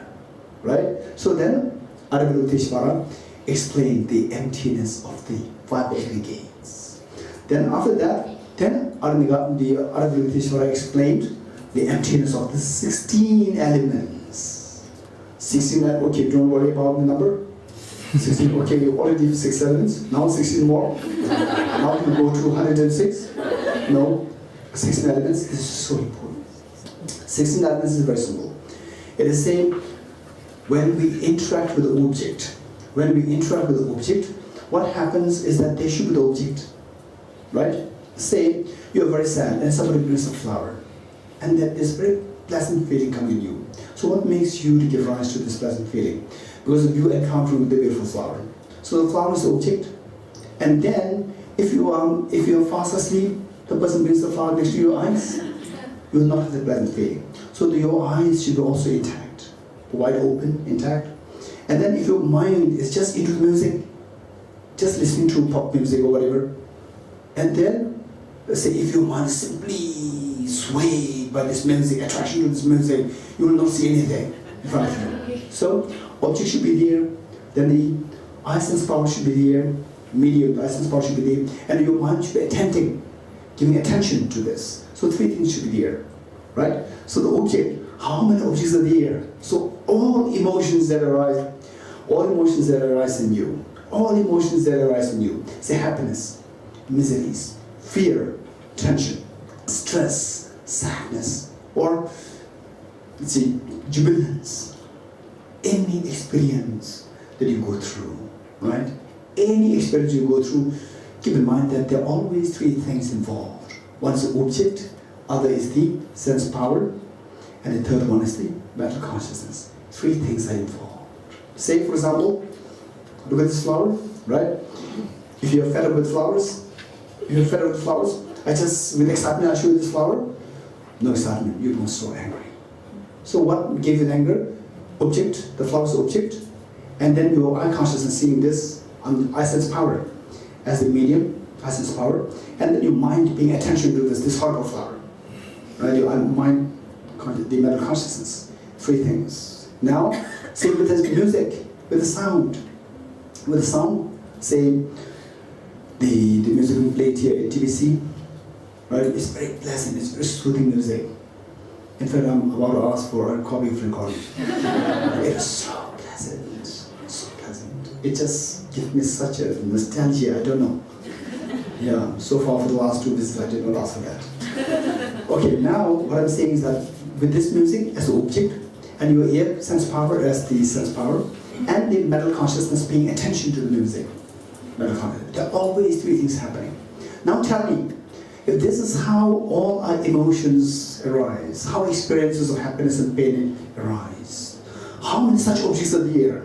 To cut it short, only 6. And how many sense powers are there? To cut it short, 6. And how many the consciousnesses are there? 6. 6 into 3 equals 18. These 18 form the 18 elements. What are the 6 objects? What your eyes could see, visual. What your ears could hear, audio. What your nose could hear, what your nose could smell, olfactory. And what the tongue could taste, gustatory. What your body could feel, tactility. And what your mind could feel, phenomena. Right? Okay, 6. In short, there are 5 physical senses. 5 physical senses, and the 5 corresponding objects of the physical senses, plus the object of the mental consciousness. Right? Okay, let's say 5 objects. Do you agree with the 5 objects? What do you see? What do you hear? What do you smell? Taste? Touch? 5 plus, say, about emptiness. How many of you have seen emptiness in development center or in your lunch? No, it is not to be seen with the physical senses. With the 5 physical senses, you cannot see emptiness. Emptiness to be experienced only by mental consciousness. So that is known as the object of phenomena. Object of phenomena. Phenomena other than the phenomena of the 5 sensory objects. Right? 6 objects are there. Now, the 6 objects, they should be seen by the 6 different senses. They should be seen by the 6 different senses. Say, for example, the flower, you put it next to your ear will not sense a flower, which means it requires the eyes. So, the visual should have the eye sense power, ear sense power, nose sense power, tongue sense power, body sense power, and the mental sense power. So 6 sense powers are required. 6 sense powers. 6 objects, 6 sense powers, and 6 mental consciousnesses. Meaning eye consciousness, ear consciousness, nose consciousness, tongue consciousness, body consciousness, and mental consciousness. Right? So these 6 into 3 constitute the 16 elements. Right? 18, sorry, thank you. Okay, 18 elements. Now, Aryavriteshvara, in fact, you are more other than I am, thank you. Aryavriteshvara is explaining how these 18 elements, with which are responsible for example, say you think of a stupa, whether the stupa is the golden stupa or a worn-out stupa. That depends on what? That depends on the constituencies, right? If the stupa is made of the golden bricks, all made of golden bricks, then it becomes a golden stupa. Whereas if the stupa is made of the old bricks, mud bricks, then it becomes a worn-out stupa. You getting it? Likewise, who you are, whether an enlightened being or an ordinary being, that depends on the 18 elements. 18 elements which constitute you. 18 elements which constitute you. Which means the 6 objects, the 6 sense powers, and the 6 consciousnesses. So these determine who you are, whether you're an enlightened being, whether you're an ordinary being, and so forth. And then the Aryavriteshvara is explaining how all these 18 elements, they're also dreamlike. Now we see that what constitutes me, even the building blocks of me, these 18 elements, they're all empty, they're all dreamlike, right? If these components, they are dreamlike, then what you mention of the what is constituted, the self, it is also dreamlike. Okay, then the next one, Aryavriteshvara explained, is the emptiness of the 12 links of dependent origination. The 12 links, I cannot go into detail, so say, over the first phase or the second phase, I'm not too sure. We did that during the 4 years ago. We did that in TBC, but we can redo this here. So 12 links of dependent origination. 12 links of dependent origination, again, is extremely important concept. We must learn that. One must learn that. And to make it very quick, 12 links, say it is the ignorance, karma, consciousness, name and form, then the sources, then the contact, the feeling, the grasping, then the craving, the grasping, existence or becoming, then the birth, and the sickness, and the aging and death. So then, those who are newcomers here, don't worry, right? Just to remind that this is what is known as 12 links.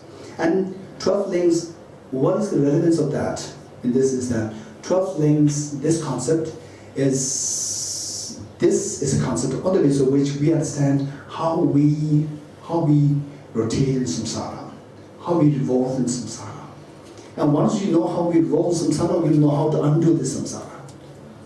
Right? Okay, so the 12 links of dependent origination, it plays very important. At the same time, Aryavriteshvara said that how to bring an end to this 12 links of dependent origination. It is through seeing the emptiness of the 12 links of dependent origination.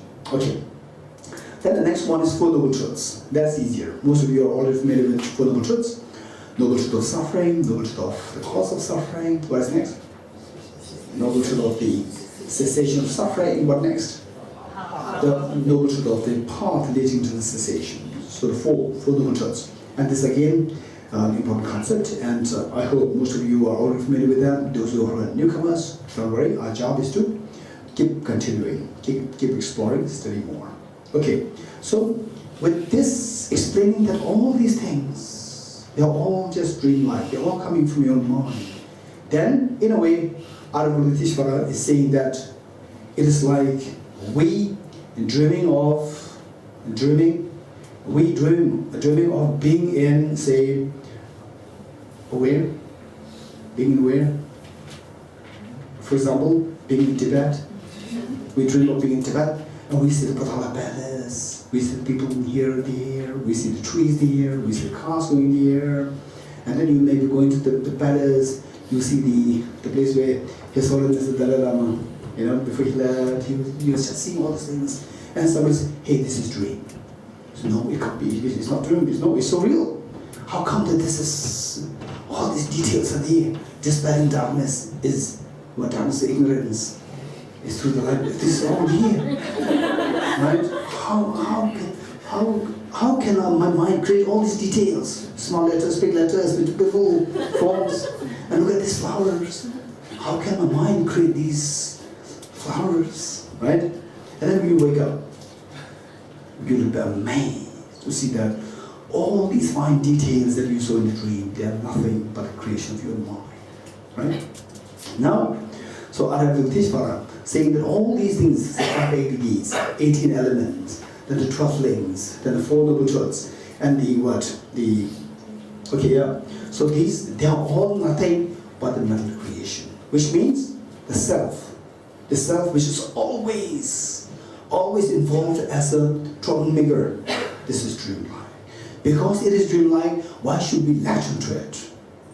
Right? The moment we come to realize that it does not really is worthy to be latched on to, and we release it. The moment we release it, we are releasing what? We are releasing the fire. When we release the fire, it stops burning you. Your misery stops. Right? Okay. So, the Buddha Shakyamuni. Okay. Then the Buddha Shakyamuni gave a very beautiful analogy. The Buddha mentioned that all the experiences that we go through, right? And particularly, say somebody hits you and there's a pain in you. This pain is also dreamlike. And you will feel, well, no, this one dream is so real. Right? This is because of our infatuation, of our chronic addiction to seeing things as objectively real, particularly feelings. Feelings. You're getting it? Feelings are seen as so real. Now, over meditating on emptiness, slowly you can undo this. Even seeing the feeling as dreamlike will surely happen. Right? So the feeling of samsara, once you're very confident, even the feeling of pain is just dreamlike. If you're really confident of this, not only confident, you have this command of controlling your feeling. When you get a feeling, you feel about emptiness, the feeling disappears. Right? When you reach to that level, why should we be afraid of samsara? At most, samsara can create pain in you, and the pain you can immediately dismiss through seeing the emptiness nature of that. So that way, the Buddha gave the analogy of all these experiences that we're going through as experiences that you're going through in the dream. Right? Say for example, particularly the youngsters, young boys, young girls, teenagers, or adolescent, or the going to adulthood. So there, the most excitement in their mind is the relationship with the opposite gender. This is what predominates their mind. So the Buddha gave the analogy of that. The Buddha said that, all these feelings that the child is so obsessed with, this is simply your dream for, say, a young boy and a young girl. Young girl or a young boy, the Buddha said a young girl, but you can apply this young boy also. Said that, say, the young boy, the young girl, she starts dreaming. And she just always is infatuated with meeting with the boy. And in the dream, she meets with the boy. And there's so much excitement. Over meeting with the boy. And then, say, the two of you can share Coca-Cola. Yeah, 100% it happens. Sharing Coca-Cola with the same straw you drink. That's what's happening. Then, after a while, then the boy starts coughing. And collapse. Right? And died. And the girl, what happens? It's the whole world has collapsed. My life has no meaning, I'll also die. Right? And then, when the girl says, I'm also going to die, and the mother wakes up the girl. Right? Which is happier? In the dream, meeting with the boy, so much excitement. Seeing the death, you want to die? totality of this, or waking up from the sleep? Which is better for you? Waking up from the sleep. Because we are under the illusion, we are trapped under the illusion of meeting with the opposite gender and see the depth, the anguish of the opposite gender. So the Buddha put it, saying that everything is like this. All our experiences, they are like this. So the Buddha said, so the Samadhi Raja Sutra. Samadhi Raja Sutra, the Buddha said, just as in a dream of a youthful girl, she met with a boy and saw his death. Joyous was she at the meeting and despair over his death. View all phenomena as thus. Right? So if we really understand that everything is just dreamlike, this by no means all our excitements, all our miseries, they are different from what a dream is happening. Okay, so with this as a background, let's do the Heart Sutra.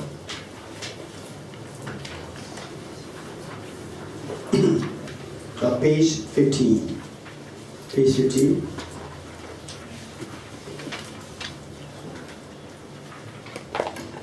Okay. Okay. I proceed to the Arituruja. Thus did I head. Now, no, you don't read.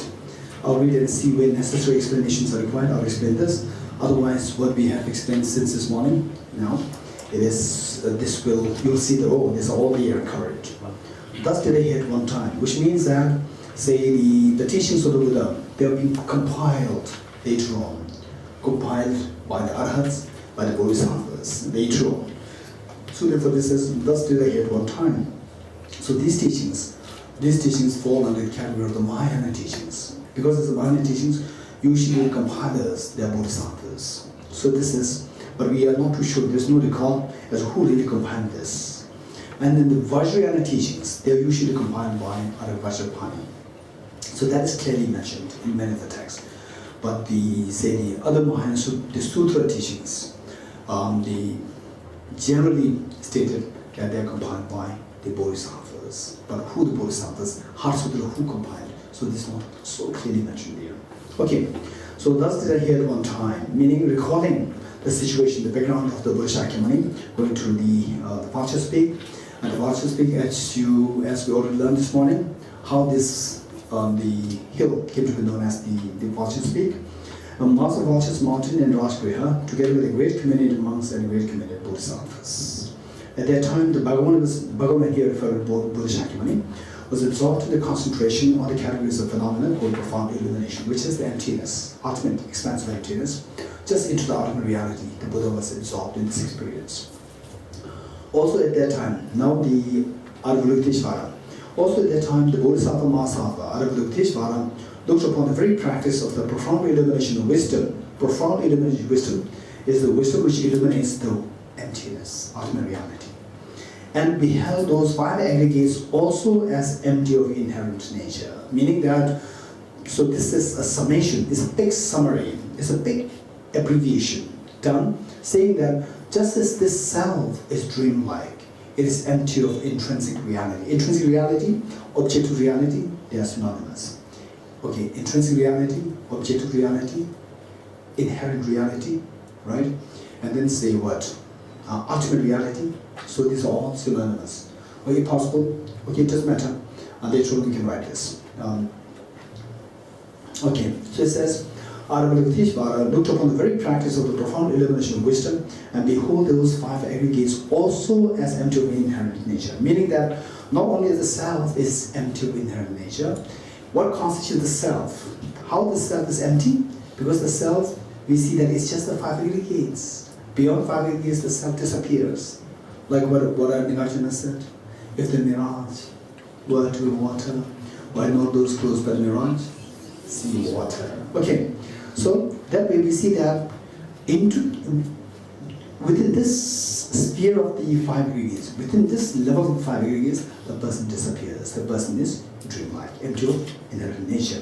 Likewise, each of the aggregates, when you subject these aggregates also into this analysis, each of these aggregates will also disappear. They are also empty of inherent nature. Then, now the Buddha Shakyamuni is through telepathically inspiring the Shariputra. Then through the power of the Buddha, the Venerable Shariputra said this to the Bodhisattva Mahasava Avalokiteshvara. So Buddha Shakyamuni inspired, blessed Shariputra to ask the question. So Shariputra stood up, bowed to the Buddha, and then asked this question. What question is asked? Okay, now look. Of the several things, there are three things to be kept in mind when we recite our sutra.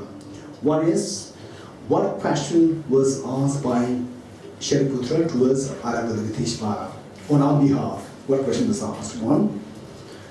Second question is, what was the response given by Avalokiteshvara to Shariputra on our behalf? Two.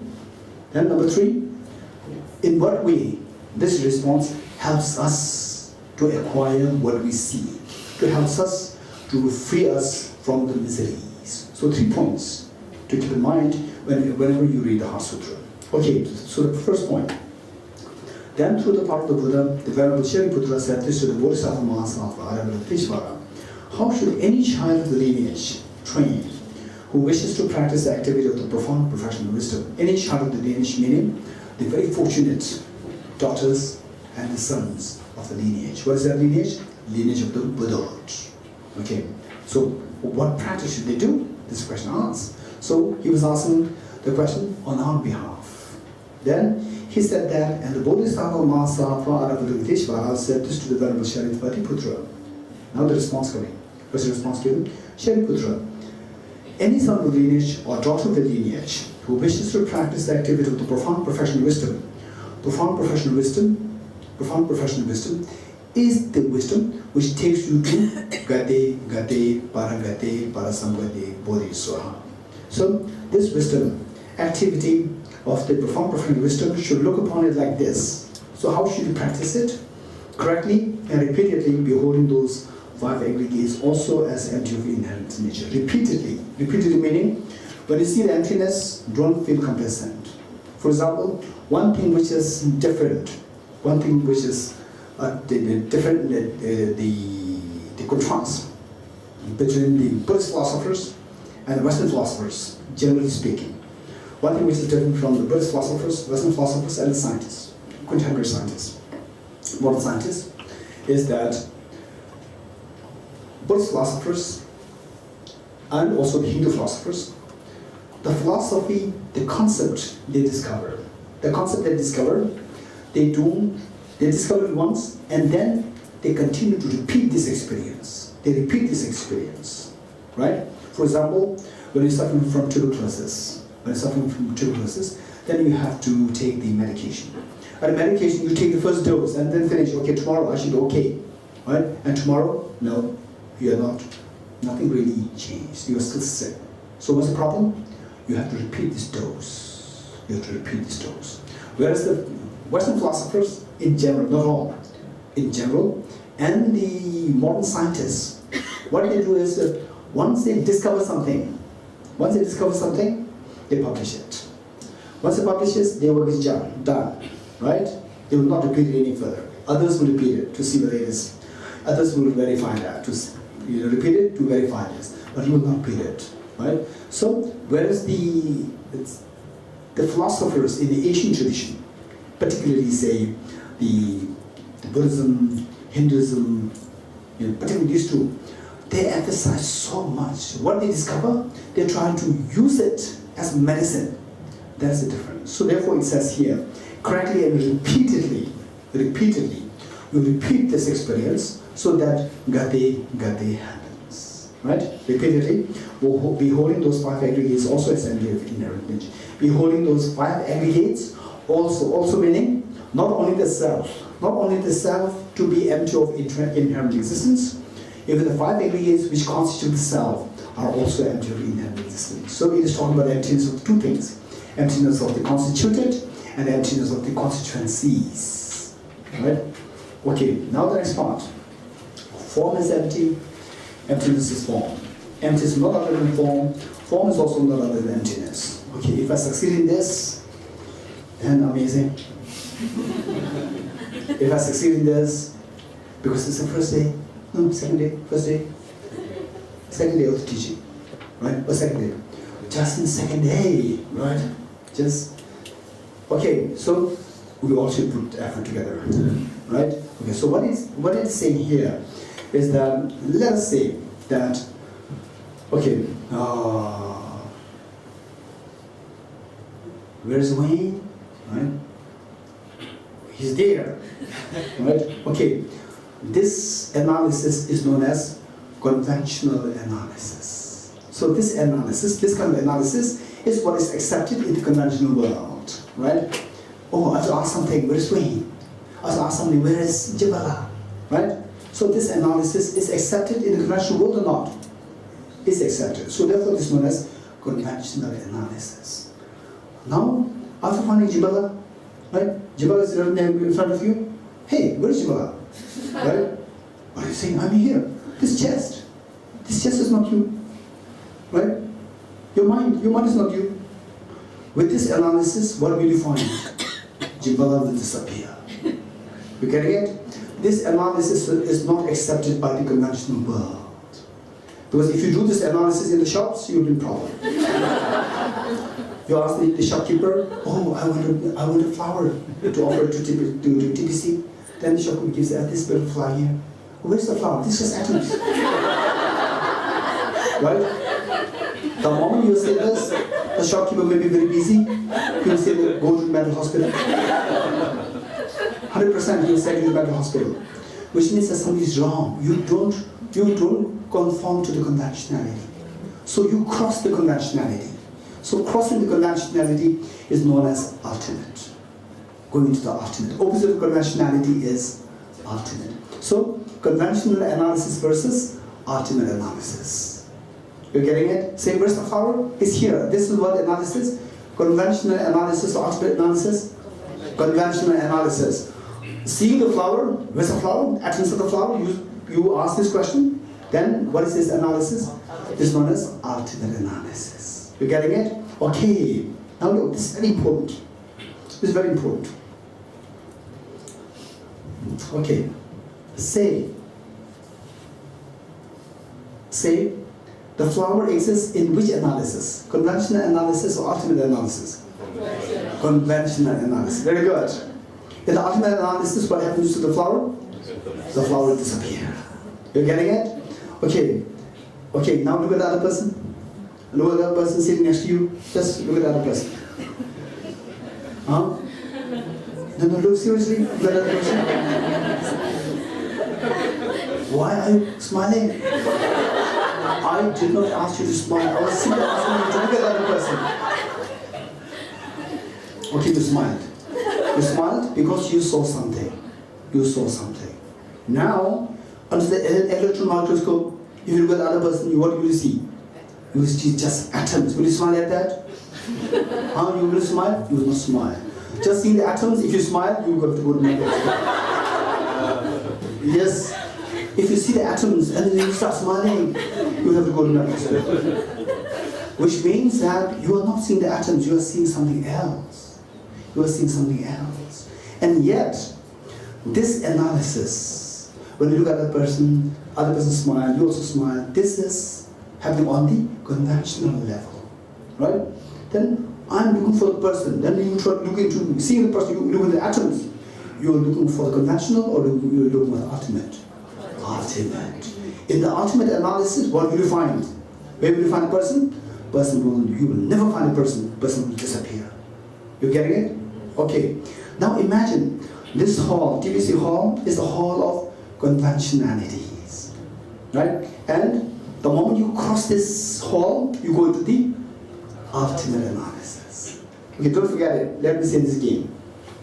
Imagine that this TBC hall is the hall of conventional analysis. The moment you cross this, you go into ultimate analysis. So now tell me, with this analysis, with this understanding, this flower exists inside TBC hall or outside TBC house? Inside. Okay. What about the car going out there? Inside TBC or outside TBC? Outside. No. Because the car, if you subject to ultimate analysis, then what happened to the car? The car will disappear. The car does exist. If it does exist, it should exist, necessarily exist in TBC inside. You getting it? What about what is that temple? What is that? Bogasi. Where is the Bogasi temple? According to what we have learned now? Inside TBC Hall or outside TBC Hall? Okay, those of you who who for the first time, what is he saying? So he came all the way from Delhi. Right? This is just analogy, don't worry. Pugasi temple will be there, don't worry. It will not come inside. So it's just analogy that I'm giving. It's just analogy that I'm giving. So now tell me, where's the Pugasi hall? Inside this hall, outside this hall? Why not outside this hall? Because Pugasi temple, if you subject this to ultimate analysis, it will disappear. So outside is analogous to what? Ultimate analysis. In ultimate analysis, it will disappear. So therefore, it does exist. Where should it exist? Inside this hall. You getting it? Okay. Now with this, tell me where is India? Inside this hall.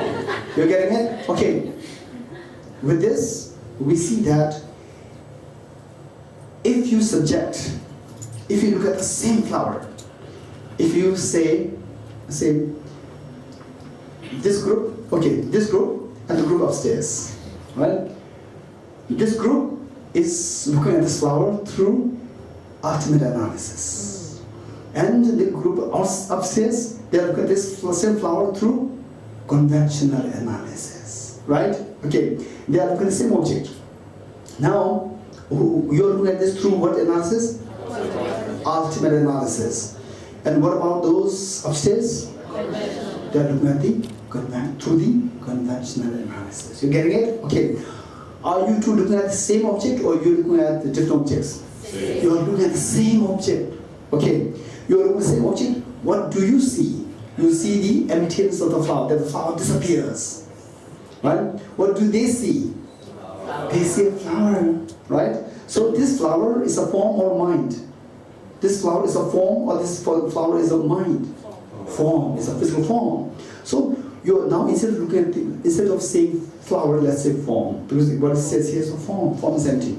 So this object which I'm holding, what is it? It's a form. So this form which you are looking at, this object which you are looking at, what do you see? You see the emptiness of the form. This object, what upstairs people they are looking at, they see the physical form. You're getting it? Okay. Now, what Sutra says what? Form is empty. Okay, look. What upstairs see this object as a form is what you see as empty. You getting it? Are you two looking at the same object or different objects? Yes. Same object. What they see as a form is what you see as empty. Form is empty. What you see as empty is what they see as form. Emptiness is form. Right? You getting it? Very good. Wow. Now, what is the next? Form is no other than emptiness. Emptiness is no other than empty. Form. Okay. How many of you were present here yesterday? How many of you have learned about entities and aspects? Very good. Okay. Now tell me, what you see as the emptiness, what they see as the form, are these two same entity or different entities? Same. How come? Huh? Yes. Because where is the emptiness of flower? Is there. Where's the flower? If you ask them, they'll say, is there. So you are pointing to the same object. So therefore, emptiness of the flower and the flower, these two are same entity. These are not different natures. These are not different entities, right? So, entity-wise, the flower is not different from the emptiness of the flower. Emptiness of flower is not different from the flower. You getting it? So this is meaning. Okay, let's see. Okay, now we will read this together. In the process of reading this, see if you could understand something. Okay, form is empty. Emptiness is form.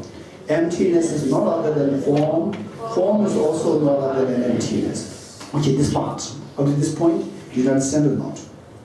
Do you understand something? Form is empty, meaning what? Meaning what the object is seen by the conventional analysis as a form is seen as emptiness by the ultimate analysis. Form is emptiness. Form is empty. Done? Now, what is the next? Emptiness form. Just explain this. What is seen as emptiness by the ultimate analysis is what is seen as form by the conventional analysis. This is the meaning of emptiness is form, right? Now what is next? Emptiness is not other than form. What is mean by that? That what is seen as emptiness by the ultimate analysis and what is seen as form by the conventional analysis. Entity-wise, these two are not different. These two are the same. Emptiness is not different from the form, right? Likewise, the form is not different from the emptiness. You got it? Wow, this is a great success of all of us. It's a joint effort. It's a joint effort. Okay, before you rejoice, I will share your story. I will share a story, right? I was teaching this same concept in Deer Park. And then I was talking about how everything exists in this hall. Nothing exists outside this ultimate analysis. All exists in conventional analysis. In this room, give the example of the room. Then after the class, about 2 days later, there was one girl. I met her outside. And she said, Gishala, Gishala. I said, what? And she said, it's very true what you said. I said, what? What did I say? You said that everything exists in that whole conventional truth. The moment you go out, everything disappears. It's very true. I know everything when you explain. When you explain in that hall, I understood everything.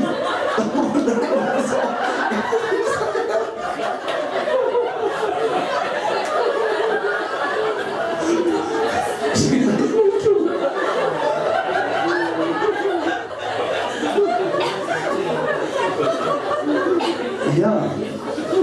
So I hope it doesn't happen. I hope it doesn't happen here. Yeah.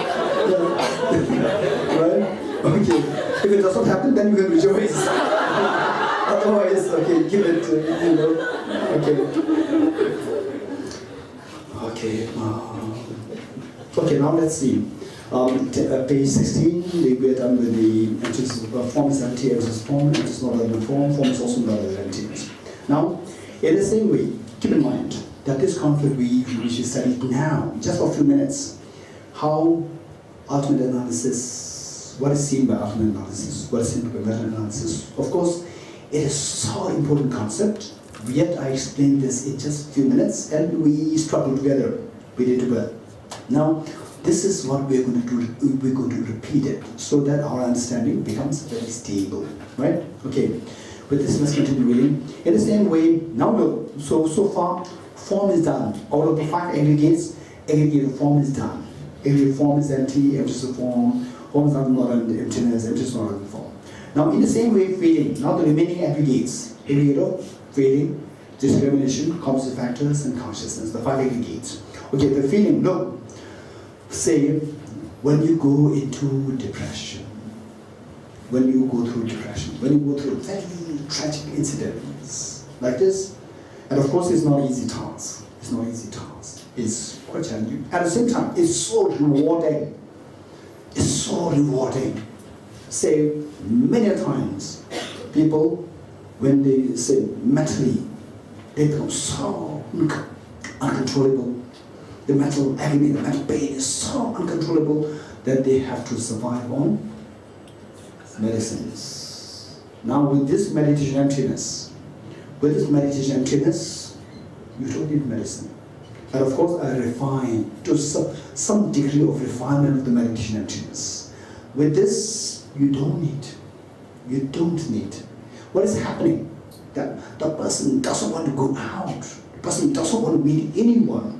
The person feels so depressed, so heavy. It's all from inside, something is dragging you down. And simply wanting to commit suicide. What is really happening? A very acutely unpleasant feeling is going through the person. And the person cannot see any way by which to get out of this acute pain, acute mental pain. You're getting it? And this is an extremely painful feeling, right? Unless we have this experience, we cannot understand it. And many people, they commit suicide because of this. And had it been the case that we also experience the same degree of the pain, we also commit suicide.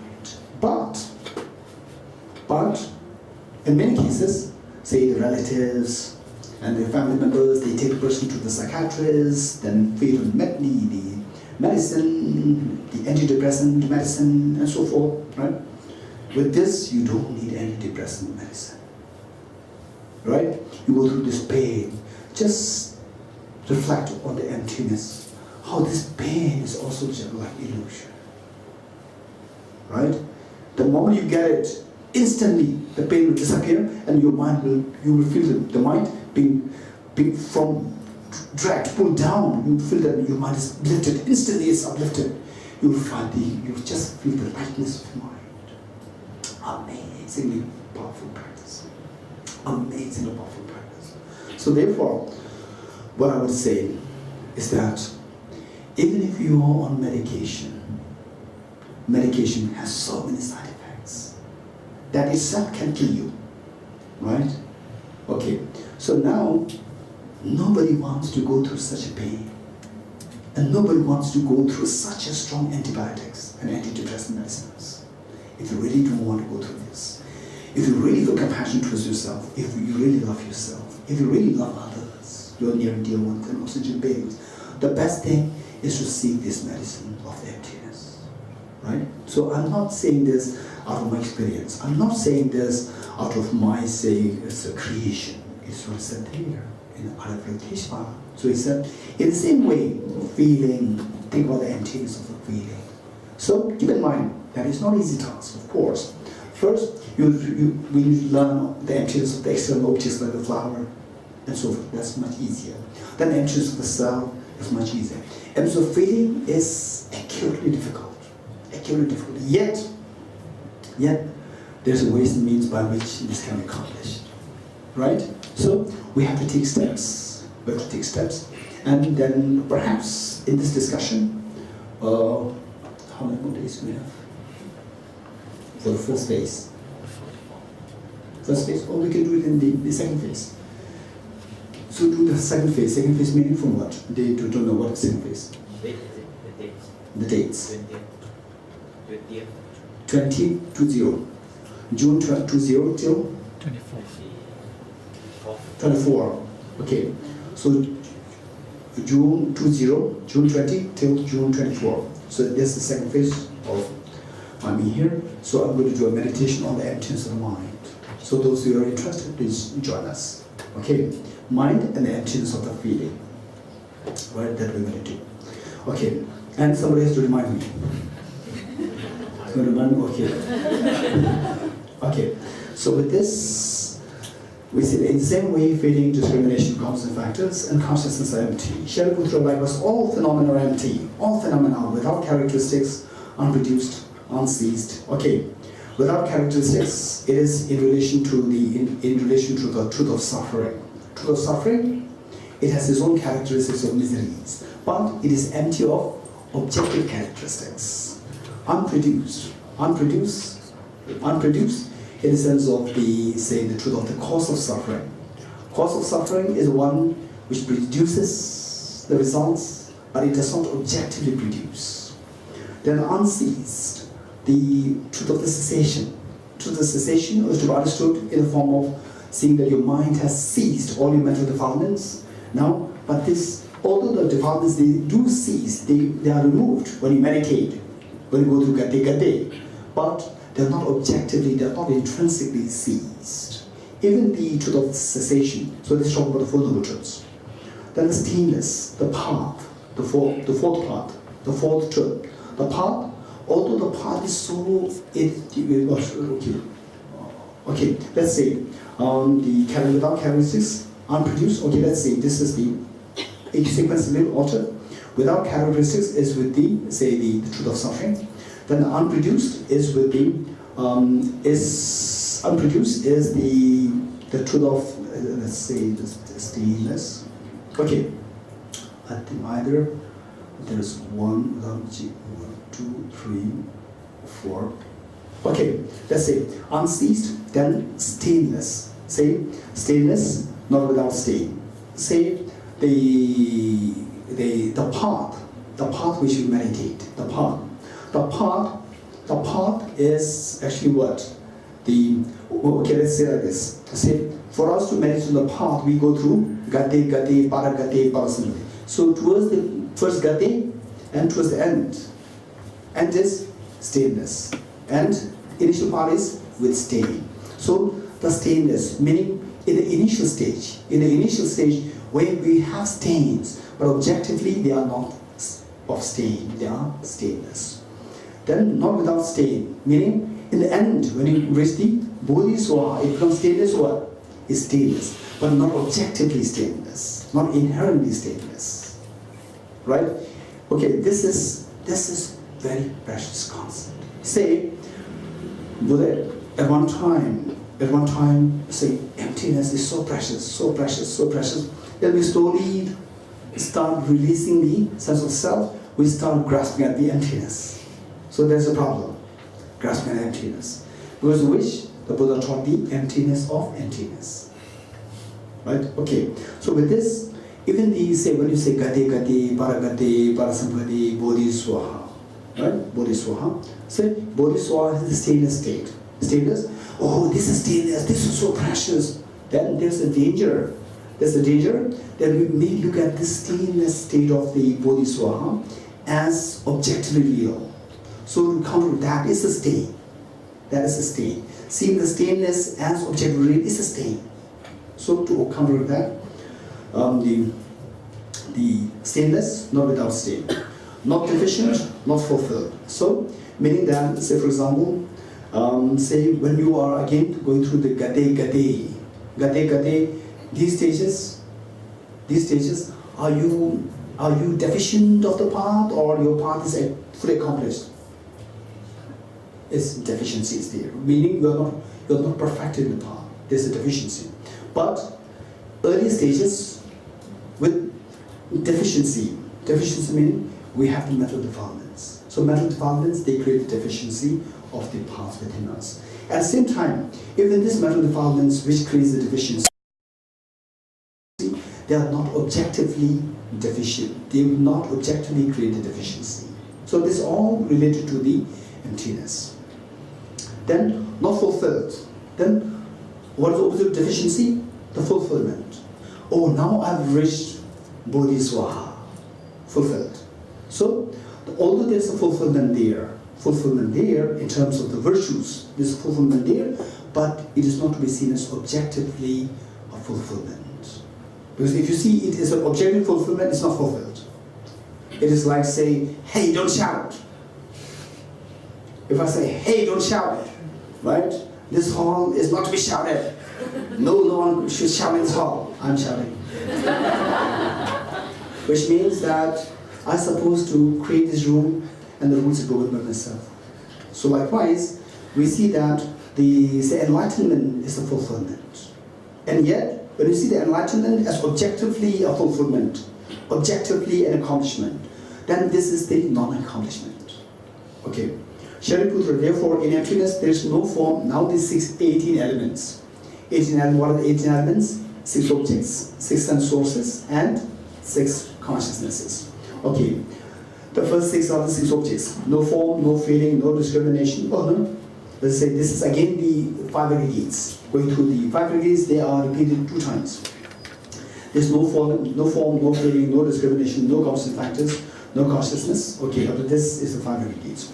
Then no I, this is what? The 6 sense. Now from this, we are going through the 18 elements. The first, the sense organs, sense powers. No eye, no ear, no nose, no tongue, no body, no mind sense. Then the next 6 is 6 objects. No visual form, no sound, no odor, no taste, no object to touch, no phenomenon. Then the next one is next one is, there is what is known as, say, the 18 elements, and again we speak about the 6 elements. When there's a description of elements, there are so many ways of classifying elements. 6 elements, 4 elements, 18 elements, right? And within the 6 elements, again there are 2 different ways of classifying elements. 6 elements meaning earth, fire, water, air, space, consciousness. This is one way of saying 6 elements. Another way of saying 6 elements is the 6 sources. 6 sources, we count them as the 6 elements. There are so different ways to classify. So it says there's no I element and so on up to including no mind element, meaning no I element, no nose element. So these are all abbreviated here in this line. And no mental consciousness element. There's no ignorance. Now talking about the 12 links. Talk about the 12 links. 12 links, so this we have to study separately. If we get time, we will do maybe the second phase, the 12 links. Right? This is very important. There's no ignorance, no essential ignorance. First link is the ignorance. First link is the ignorance. And ignorance is what binds us in samsara. But this ignorance does not exist objectively. So there's no ignorance, meaning there's no objectively existent ignorance. So what you do is that you can qualify. You can qualify that with there's no objective ignorance. So in simple terms, we can make it as objective object. Just qualify that with the word objectivity. Then ignorance. In our case, there's ignorance or not? There is ignorance. But objectively, the ignorance exists in us or not? No. Then the arahats, do they have ignorance or not? Arahats, they don't have, right? But objectively, the absence of the ignorance in the arahats, is this objectively real? No. So it says that there's no ignorance, there's no extinction of ignorance. In the arahats, ignorance is extinct, but it's not objectively extinct. Right? Okay, it may be a little timing for you, don't worry. The thing is simply trying to be in the present moment and see how much you can understand this one. You repeat it, and then it's very easy. Okay, and on top of that, we need to understand the 12 links separately. Right? Okay. In any ways, the schedule here, if the people in the monastic universities, if they could know, they would be so fascinated. It must be for the cream of for the world, the brilliant people, right? How Sutra, 2 days. Right? How Sutra 1 day without any introduction to it. People will be fascinated, right? Don't worry. So that's good. Okay. And then similarly, there's no suffering. Oh no, there's no ignorance, no essential ignorance, and so on up to, meaning the 12 links, all the 12 links. So it touches the first one, it points to the first one, then it picks up the last one. In up to and including no aging and death. The last one is aging and death. 12th one, we do have the aging and death, but even the aging and death that we are going through is not objectively real. So in your life, what do you think is most agonizing? What is most fearsome? Aging and death, the death, right? Okay, so if you see the emptiness, this is what the Buddha is saying here. There's no aging in death. So in fact, one point, the Buddha Shakyamuni, there was one very pious, a devotee of the Buddha, and he was going through the last days. Then the Buddha came to know about this. Then the Buddha went there to meet the sick person. Then the Buddha asked him, do you have any fears? And the person said, yes. What fear? The fear of death. Then the Buddha instantly taught the emptiness of the person. Where is this person who is afraid of? And then the person is just a very simple peasant, no education, no proper studies, right? So for him, the Buddha made the person to repeat that I'm not the earth element, I'm not the water element, I'm not the fire element, I'm not space element, I'm not the air element, I'm not the conscious element. I don't exist, I'm just illusion. This is what the Buddha made him to repeat.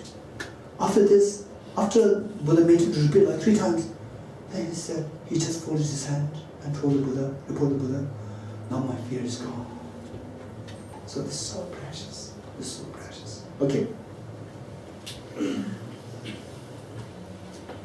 Okay. Including no aging and death and no extinction of aging and death. Similarly, there was no suffering, origination, cessation, and power. Again, referring to the Four Noble Truths. There is no exalted wisdom. So, how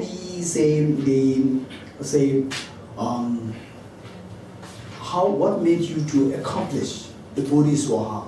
It is through the exalted wisdom, the most refined wisdom of emptiness. So even that wisdom of emptiness, which is so precious, It does not exist objectively. It does exist.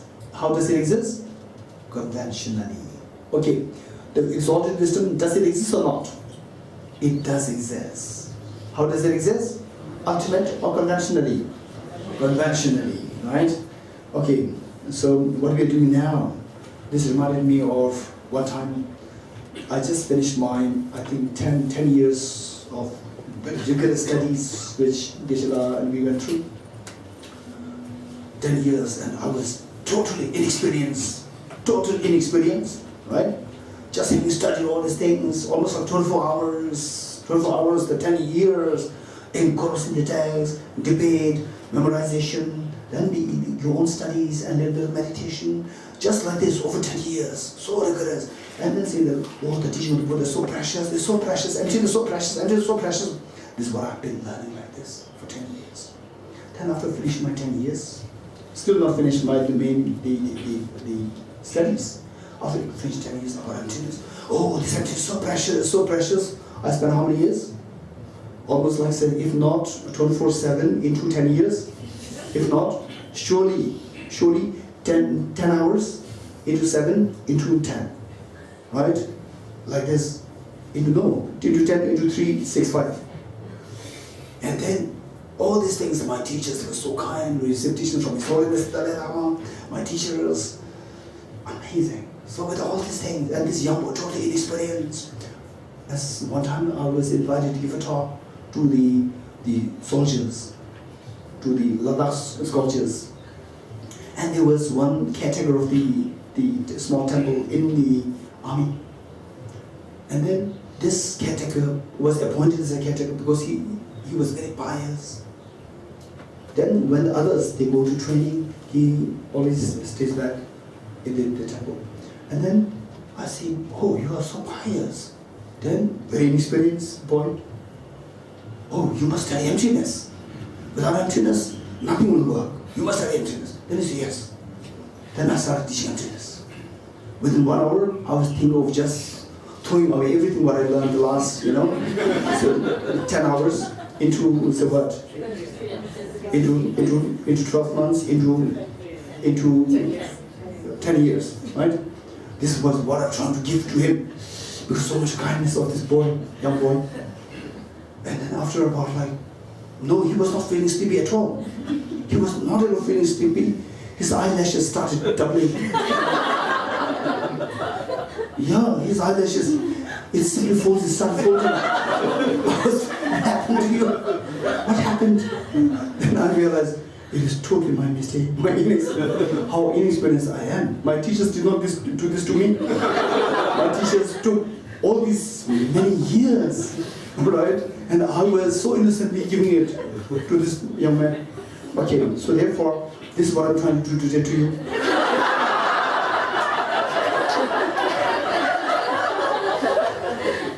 Okay, so with this, okay, there's no exalted wisdom, no attainment, and also non-attainment. With this exalted wisdom, what you will achieve? You will attain the Bodhisvaha. Even this attainment of Bodhisvaha, it does not exist objectively. It does exist where? Conventionally. Okay, Bodhisvaha, does it exist or not? It does exist. Where does it exist? Ultimately or conventionally? Conventionally. If something exists conventionally, it does exist. Keep this in mind. So conventional existence is so precious. It's so precious. And also, no non-attainment. Who has non-attainment? We the ordinary beings. We have the non-attainment. Even this non-attainment which we have, don't be too afraid of that. Even this doesn't exist objectively. You can get out of it very soon. Shariputra, therefore, because there is no attainment, now this part is very important. This part is the number 3. Number 1 is what? The question asked by Shariputra. What is number 2? The response given by Aravalokiteshvara. What is number 3? The benefit of practicing what was taught by Aravalokiteshvara. Right? What is the benefit? So let's see.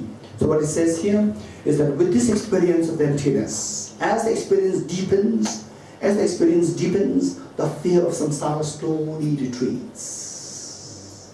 It diminishes. Right? Okay. So it says, Shariputra, therefore, because there is no attainment, Bodhisattvas rely on and dwell in the perfection of wisdom. The wisdom which sees that nothing exists objectively, everything exists just like dreams subjectively. The mind without obscuration, because of which the mind slowly becomes freed of the obscurations. Mental obscurations like what? Afflictive obscurations and cognitive obscurations. Thus, without fear, all fear will be dropped. Right? This is the benefit of seeing emptiness. Having completely passed beyond error, there is the end point of nirvana. Having completely passed beyond error, meaning error of seeing things as objectively real. When you cross this, the error, the wall of the error, then there is the end point of nirvana. You achieve nirvana. Or the nirvana, particularly in this context, Mahayana nirvana, Buddhahood. All the Buddhas who dwell in the three times also manifest. Now look. So not only that this is the benefit that you're going to accrue, this is the gateway. This is only gateway through which all the past Buddhas, present Buddhas, and the future Buddhas will go through. This is the only gateway. Without this gateway, no one can go into the lineage of the Buddhahood. No one can become enlightened. Right? So it says that all the Buddhas who dwell in the three times, past, present, future, also manifestly, completely awaken to unsurpassable, perfect, complete enlightenment in reliance on the perfection of wisdom, this gate of the perfection of wisdom, seeing things as all dreamlike and proof of general existence. Therefore, the mantra of the perfection of wisdom, the mantra of great knowledge, an unsurpassed mantra, the mantra equal to the unequal, the mantra that thoroughly pacifies all suffering, should be known as truth, since it is not false. Now, knowing the benefit of wisdom and emptiness, this mantra becomes so precious. With this experience of emptiness, only then the cleansing can start. Cleansing of the mind can start. The cleansing of the mind starts, the journey of the mind starts. The journey of the mind starts, Gati Gati starts. Gati Gati happens. So, the mantra of the perfection of wisdom is declared, Dhyata Om Gati Gati Paragati Parasampati Bodhi Swaha. Shariputra, the Bodhisattva Mahasattva, should train in the profound perfection of wisdom like that. So, this is the conclusion drawn by Aravalokteshvara to Shariputra. Then what happened? Then Buddha arose from his meditative experience. The Buddha then started commenting. Because the Buddha, while absorbed in emptiness, he was also listening to what was the discussion happening, right? In our case, when you go into the absorption, into the emptiness, we cannot hear anything. Only when you become enlightened, you can get access to both the truth simultaneously, right? So, then the Bhagavan arose from the concentration, meditative concentration, and commanded the Bodhisattva Mahasattva, Aravalokteshvara, saying, well said, son of the lineage. It is like that, it is like that. Once you practice the profound perfection of wisdom, just as you have indicated, even the Tathagatas rejoice. All the Tathagatas will rejoice in someone practicing the perfection of wisdom the way Aravalokteshvara indicated. The Bhagavan, having thus spoken, the Venerable Shariputra, the Bodhisattva Mahasattva Aravalokteshvara, to surrounding the entirety, along with the world of gods, humans, asuras, and gandharvas, were overjoyed and highly praised as spoken by the Bhagavan. This completes Arya Bhagavati, Prasna Sutra. Okay, so this is it. And then the same. The remaining part is added by the later practitioners, later saints, for our own benefit. Should you have nightmares? Should you experience nightmares? Should you have stress, tension, all obstacles coming? Then it's good to recite a Heart Sutra mantra, say like 21 times, 108 times, and so forth. Then in the end, you can do this end clapping. By the teachings of the three supreme jewels, possessing the power of truth, may any and all the hindrances be transformed, may they be dispelled, may they be non-existent, may they be pacified, may all negative forces opposed to the law be completely pacified, may the host of 80,000 souls be pacified, may we be separated from the promised conditions harmful to the Dharma, may all enjoyments be in accord with the Dharma, may auspicious and perfect happiness pervade this place now. Okay, this is addition by the later saints. Heart Sutra ends immediately before the second, the mention of the mantra. Okay, with this we finished Heart Sutra. Okay, good. Okay, so we will now do the dedication. Yeah. Okay, we do the end dedication prayer. So what I would suggest is for all of us to do is see if we can revisit the recordings of this, right? Because what have we learned? We learned it in such a succinct way at the same time it can easily evaporate, right? So what I would suggest, revisit this, and then it becomes slowly stable, right? And then you learn about emptiness, you learn about the tennis systems and so forth, then the things become really very grounded. And then you try to apply this in meditation. Okay, so with this, I think when they said the hasta, somebody mentioned like said om. Somebody that is om, which is correct. so basically this is what we discussed this morning. Oh. Yeah. So basically what I would say is that the mantras, this would be a general recommendation. Very general recommendation that I like to share from my side. With the mantras, if possible, try to go for something, go for a mantra which is being recited by a very standard teacher. And among the standard teachers, there could be variants. If there are variants among the standard teachers, don't worry. Finally, the mantra effect should be felt. Effect should be felt, right? And the effect of the mantra will be felt on the basis of several reasons. One, say, the power of the mantra itself, the power of the mantra, one. Number two, the power of the sound of the mantra. Power of the mantra is one thing, power of the sound of the mantra is one thing. Then the power of the blessings of the lineage gurus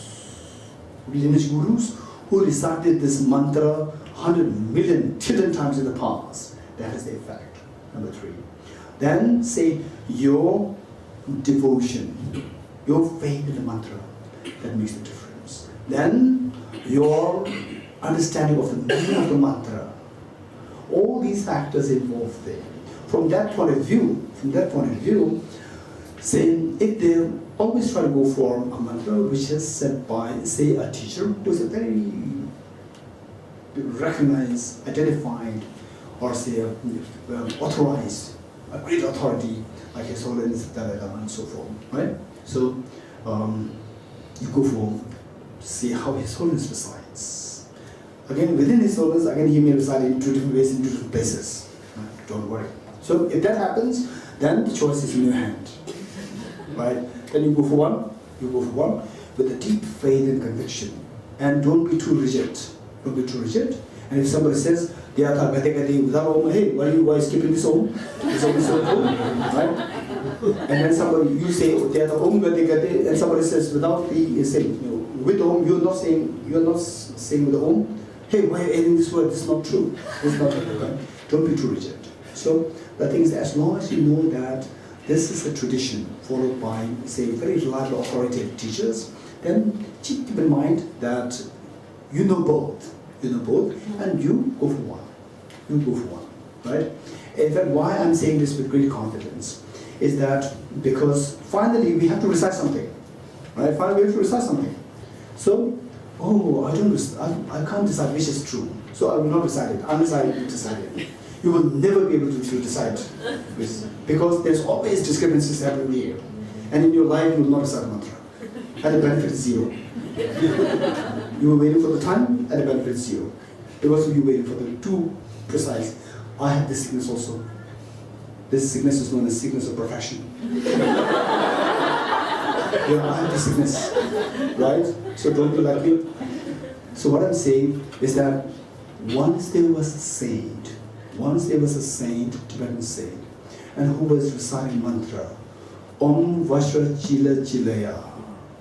There's one deity, Buddha deity named by the divine name Vajrakilaya, and he would recite Om Vajra Chila Chilaya. This was his recitation. And then after reciting this with so much of faith, devotion, and so much, then with this there's a spiritual dagger. With this dagger, he just could pierce the stone, as though like the stone is made of mud. He could pierce it so easily. Then a great scholar who is so expert in Sanskrit, Tibetan scholar who is so expert in Sanskrit, happened to pass by him. And then the scholar was listening to the mantra. And the scholar knew about the fame of this practitioner. And then the scholar felt, he's not pronouncing it correctly. If he pronounces it correctly, then his benefit will even multiply. Then the scholar corrected him. Oh, amazing, you are great. but I wish that you recited the Om Vajra Kila Kilaya, not Vajra Chila Chilaya. Right? Then he corrected. Then because he knew that this is an incredible great scholar, great scholar, one of the greatest scholars in the history of Tibet. Right?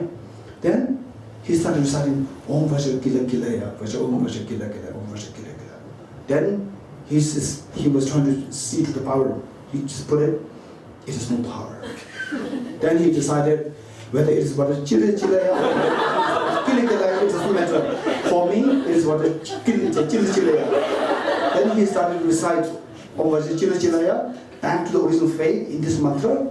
He just did it, and again, it just went through. So therefore, despite the power of mantra, it has so many factors involved. And keep in mind that to what extent these stories are to be taken 100% as literally, it doesn't matter. More important thing is that for the mantras to take effect in you, they keep in mind there's several factors involved. One is what the power of the wordings, how the wordings are arranged. Then the power of the mantra itself. Then the power of the amount of the recitations recited by the great masters of the past. Then the power of your understanding of the meaning of the mantra. Then the power of your respect, devotion, and piety in this particular practice. Then the power of how much you have recited. So all these factors combined together make the effect to the mantra. Okay, let's stop here. Let's turn to page 306. Page 306. Okay. So if I'm reiterating this once more. If His Holiness the Dalai Lama and the great teachers, for example, like my teachers in the monastic universities, every time I have such a discussion, I would always report this to my teacher, and he would be so happy. He would be so happy, saying that these things are what we studied in the monastic university so many years, and you are doing this for the ordinary people, to. This way is amazing. This is a great service to Dharma. He is so happy. And His Holiness the Dalai Lama, no doubt, he's exceptionally happy. Having the case that this is what His Holiness comes to know, he'll be so happy what TBC is doing, what we are all doing together. So from that point of view, same. This light of the wisdom, this light of the wisdom of emptiness, the light of the wisdom of bodhicitta, may these two lights proliferate infinite number of times and be shared with each and every one of the dear sentient beings, so that the darkness of the self-centered attitude and the darkness of the self-grasping ignorance are eliminated altogether, and that they experience the bounties of happiness, gade gade, bala gade, bala samgade, bodhi soha eternally. May His Holiness the Dalai Lama, the ultimate source of happiness on this earth today, that may he lives long, and that his wishes be fulfilled spontaneously. And let me personally dedicate the merits thus gathered, that each one of you, through a concerted effort, without giving up, without underestimating your own potentials, through concerted effort, may you be able to soon see the dawn of the wisdom of emptiness, see the dawn of the wisdom of emptiness, see the dawn of the bodhicitta within you, so that each one of you becomes such a reliable guide to lead as many dear mother sentient beings towards Buddhahood, towards the greatest happiness as possible. May the teaching of bodhicitta flourish in all 10 directions. May the teaching on the wisdom of emptiness flourish in all 10 directions, in the minds of dear mother sentient beings, present and future. Okay, with that in mind, let's turn to page 306, and imagine all dear mother sentient beings, they join us here in reciting this, and imagine that you are doing this, and all Buddhas and Bodhisattvas, they are witnessing what we are doing here. From my two collections, vast the space that I unmatched, when working with effort at this practice for a great length of time, may I become the chief living Buddha for all those whose my wisdom is. Even if I do not wish to stay in my health and the loving compassion for all that's magicianry, may I find the best to complete greater part of the teachings, and may I please all the Buddhas and my practice. With this simple rooms drawn by the strong force of compassion, may I clear the access from the minds of all beings, with a wonderful God as I discern them. May I hold Buddha's teachings for a very long time. With my heart allowed with great compassion, in whatever direction the most precious teachings have not spread or once spread into mind, May the great destruction of happiness and dignity. May the mind of those who wish liberation be united conscious peace, and the Buddha's peace belongs for a long time.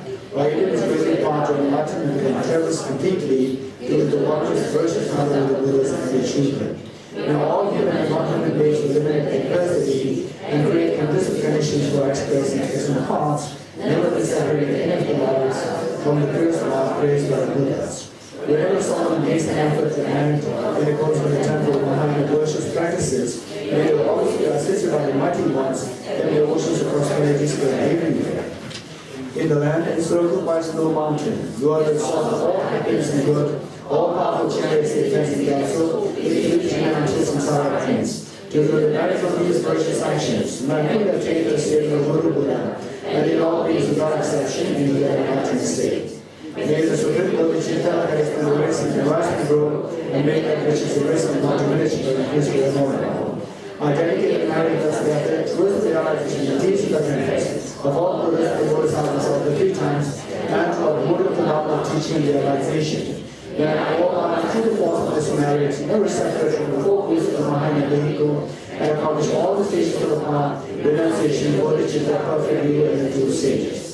With the wish to cure all things, I shall always go for refuge to the Buddha, Dharma, and Sangha until I reach full enlightenment. Inspired by wisdom and compassion, today the Buddha's presence, I get my full awakening for the benefit of all sentient beings.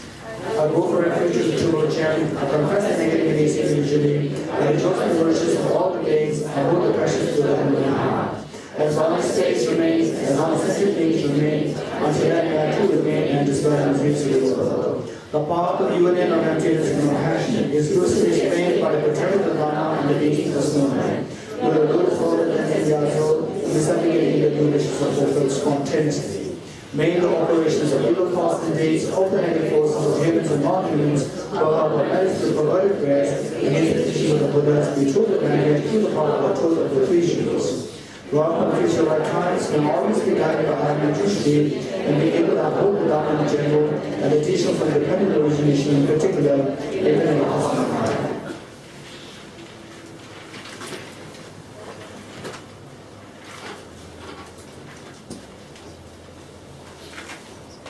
Thank you.